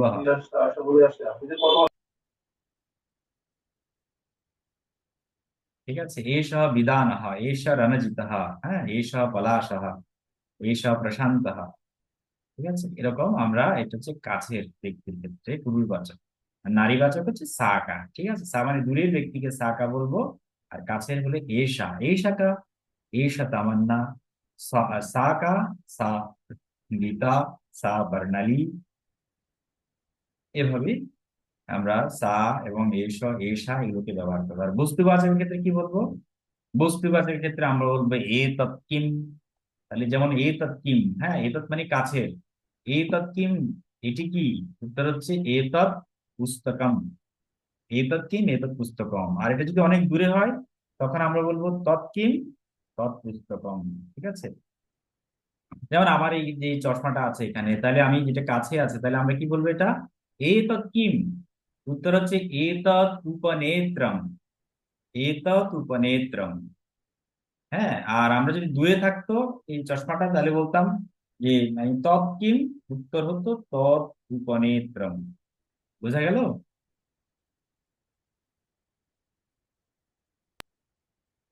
হ্যাঁ স্যার, বোঝা গেল। একদম একদম, সবাইকে মানে ভিজুয়ালি দেখাচ্ছি এই জন্য, যাতে আপনি অন্তত একটু বুঝেন। এবার আপনি শব্দ প্রয়োগ করে হাজারো শব্দ মানে বাক্য তৈরি করতে পারবেন, মূল স্ট্রাকচার এটাই। এবার আপনি উপনেত্রের জায়গায় আপনি পুষ্পম, জলম, ফলম, তারপরে আপনি যে মন্দিরম, ঠিক আছে, ইউতকম, ফেনকম, দন্ত ফেনকম, কৃষ্ণ ফলকম, ঠিক আছে, শ্বেত ফলকম, নানান ভাবে আপনি এটা প্রয়োগ করতে পারেন। সেটা ভিন্ন, শব্দ প্রয়োগ করলেই ভিন্ন, স্ট্রাকচারটা হচ্ছে এটাই। স্ট্রাকচারটাই জাস্ট শিখালাম আমি তাদেরকে আজকে, যে এখানে এবার আপনি শব্দ প্রয়োগ করে করে বহু বাক্য তৈরি করতে পারেন। যেমন এই যে শুভ সাহার ওখানে ব্যাকগ্রাউন্ডে আমি একটা মন্দির দেখতে পাচ্ছি, মন্দিরটা আমার কাছ থেকে অনেক দূরে, খুব কাছে না। তখন আমি ওটাকে আঙ্গুল দিয়ে দেখিয়ে বললাম তৎ কিম। তখন উনি আমাকে উত্তর দিল যে তৎ মন্দিরম। ঠিক আছে। আচ্ছা, এখন আমার কাছে যে যদি মন্দির থাকতো আমি বলতাম এতৎ কিম এতৎ মন্দিরম, এভাবে উত্তর দিতাম। তো এই হচ্ছে বিষয়, আমরা এভাবে কিন্তু শিখতে হবে। এবার আমরা অস্তি নাস্তি, আহ এটা আস্তি মানে কি, অস্তি মানে আছে, আর নাস্তি মানে ন অস্তি, এটাকে আমরা নাস্তি বলি। ন অস্তি মানে নাই, আর অস্তি মানে আছে। তাহলে আমরা এক্ষেত্রে কি বলবো, যেমন যে কিম কিম অস্তি, কি কি আছে, আর কি কি নেই, কিম কিম নাস্তি, কি কি নেই। ঠিক আছে। যেমন ধরুন আমার তৃষ্ণা আছে, পিপাসা আছে, জলম নাস্তি। তাহলে পিপাসায় অস্তি জলম নাস্তি, মানে পিপাসা আছে, জল নাই। তার ফলম অস্তি বীজম নাস্তি। ফল মানে একটা একটা ফল আর কি, অর্থাৎ যে কোনো ফল হতে পারে। তাহলে ফলম অস্তি মানে ফল আছে, বীজম নাস্তি অর্থাৎ বীজ নাই। আবার বলতে পারি আমরা পুষ্পম অস্তি, মানে ফুল আছে, ফুলের গন্ধ নাই। তাহলে আমরা কি বলবো, পুষ্পম অস্তি, তারপর আপনার এই যে গন্ধম নাস্তি, গন্ধ নাই। বোঝা গেল? তাহলে এই যে অস্তি এবং নাস্তির ক্ষেত্রে আমরা এটা ব্যবহার প্রয়োগ করছি। অস্তি মানে আছে, হ্যাঁ। যেমন আমরা যে বলি না যে বায়ু পুত্র অস্তি, বায়ু পুত্র অস্তি, বায়ু কোথায় রয়েছে, বায়ু সর্বত্র, সর্বত্র অস্তি। বায়ু সব জায়গায় আছে, হ্যাঁ। তো আমরা যেমন ধরুন প্রশান্ত বাবুকে বলছি প্রশান্ত পুত্র অস্তি, প্রশান্ত কোথায় আছে, প্রশান্ত এখন ঘরে আছেন। তাহলে কি বলবো, প্রশান্ত গৃহে অস্তি, প্রশান্ত গৃহে অস্তি। হ্যাঁ, এভাবে আমাদের যে বেসিক কনভারসেশন সেটা আমরা এভাবে শিখবো। ঠিক আছে, লাইভলি লাইভলি শিখবো, এবং সেটাতে আমি কিছু ভিজুয়ালও দেখাবো, সমস্যা নেই। কিন্তু আমরা যদি এভাবে কনভারসেশনটা আস্তে আস্তে শিখি, তাহলে আমাদের ক্ষেত্রে আমি মনে হয় আমরা আস্তে আস্তে একটু অ্যাডভান্সের দিকে যেতে থাকবো, বা ধীরে ধীরে কিন্তু যাবো। বোঝা গেল?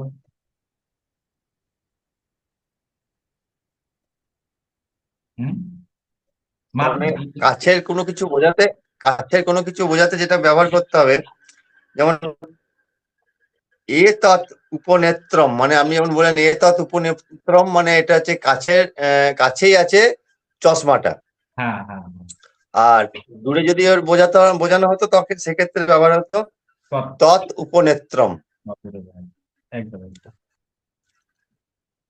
আচ্ছা, তৎ মানে একদম। আবার এই যে মানে বললেন দূরে আপনি, মন্দির আছে মানে তৎ, তৎ তৎ মন্দিরম। মন্দিরম, হ্যাঁ একদম, দারুণ। বুদ্ধ মস্তম অস্তি বুদ্ধিম নাস্তি, মাথা আছে মগজ নেই, অর্থাৎ বুদ্ধি নাই।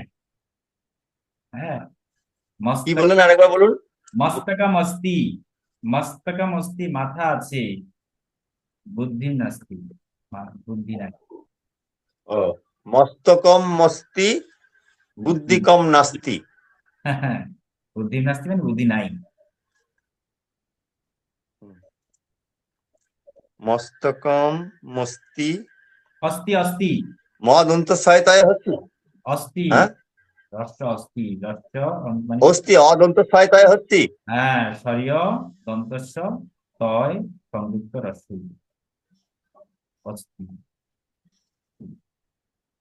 ওকে, অস্তি মানে আছে, আর নাস্তি মানে নেই। মানে অনেকক্ষণ লিখলাম তো, আমি আর লিখছি না, জাস্ট মুখে মুখে বলছি।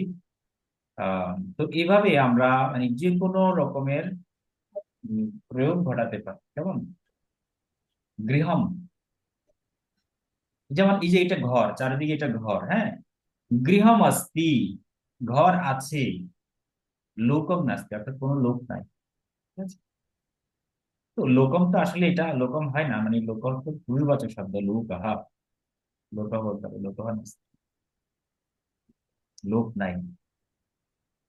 অর্থাৎ আমরা এখান থেকে জানলাম যে লিঙ্গ তিন প্রকারের হয়, সেটা হলো পুংলিং, স্ত্রীলিং এবং ক্লীবলিং। পুংলিং হচ্ছে পুরুষবাচক শব্দ, সেটা মানুষ হোক বা পশু হোক বা বৃক্ষলতা যাই হোক, বা বই হোক, মানে বস্তু। যেমন এই যে বই ধরুন, এটা অনেক মোটা একটা বই। এখন এটাকে আমি পুস্তকম না বলে যদি আমি এটাকে গ্রন্থ বলি, গ্রন্থ, তখন গ্রন্থ শব্দটা কিন্তু পুরুষবাচক শব্দ হয়ে গেল। আর যখন আমি পুস্তকম বলছি তখন কিন্তু এটা ক্লিবলিঙ্গ হয়ে গেছে। এখন আপনি তো প্রশ্ন করতে পারেন এটা পুরুষ কি করে হলো, এটা তো প্রাণ নেই, এটা তো একটা বস্তু। কিন্তু সংস্কৃত ভাষায় এখানে আসলে ওই মানে ফিজিক্যালি বায়োলজিক্যাল জেন্ডার বোঝাচ্ছে না, এখানে বোঝাচ্ছে শব্দগত পার্থক্য বা শব্দের মধ্যেই যে জেন্ডার আছে শুধু। তো সেক্ষেত্রে আমরা অকারান্ত থাকলে পুরুষবাচক, আর থাকলে মানে থাকলে এটা বস্তুবাচক বোঝাবে। যেমন পুস্তকম, তাহলে এটি বস্তুবাচক, আর গ্রন্থ হলে এটা পুরুষবাচক। আবার বৃক্ষ, যেমন বৃক্ষ আর কি, মানে বৃক্ষ এটা কিন্তু আবার গাছ, এটা তো আর কোনো মানুষ না। তারপরে যেহেতু এটা অকারান্ত যুক্ত শেষে, এই কারণে বৃক্ষ হলো পুরুষবাচক শব্দ। কিন্তু বৃক্ষের যে পাতা বা ফল, সেক্ষেত্রে আমরা কিন্তু ফলম বলছি, ঠিক আছে, তখন এটা বস্তুবাচক হয়ে গেছে। আবার এই যে কি বলি মানে ফলম তো মানে ফল, আর পাতাকে আমরা কি বলি পত্রম বলছি, হ্যাঁ। তো এগুলো হচ্ছে কি আবার এই বস্তুবাচক। তো এভাবেই আমরা ধাপে ধাপে ধীরে ধীরে এগোবো। কোনো তাড়াহুড়োর দরকার নেই, রিল্যাক্স মোডে অল্প অল্প করে শিখি, অল্প অল্প করে প্রয়োগ করব। এভাবেই আমাদের শিক্ষাটা এক সময় পরিপূর্ণতায় রূপান্তরিত হবে ধীরে ধীরে। ঠিক আছে, তো আজকে তাহলে সবাইকে। আচ্ছা, যে বইটা আপনার হাতে ছিল ওটা কি ব্যাকরণ কৌমুদি? হ্যাঁ হ্যাঁ, এটা বিদ্যাসাগর বিরচিত, কেন মানে বিদ্যাসাগরের দ্বারাই নির্মিত ব্যাকরণ কৌমুদি। এটা কৌমুদি, এটা আচ্ছা 4 বছরের একটা কোর্স। কৌমুদি আছে আপনার, অনেক আছে অনেক আছে।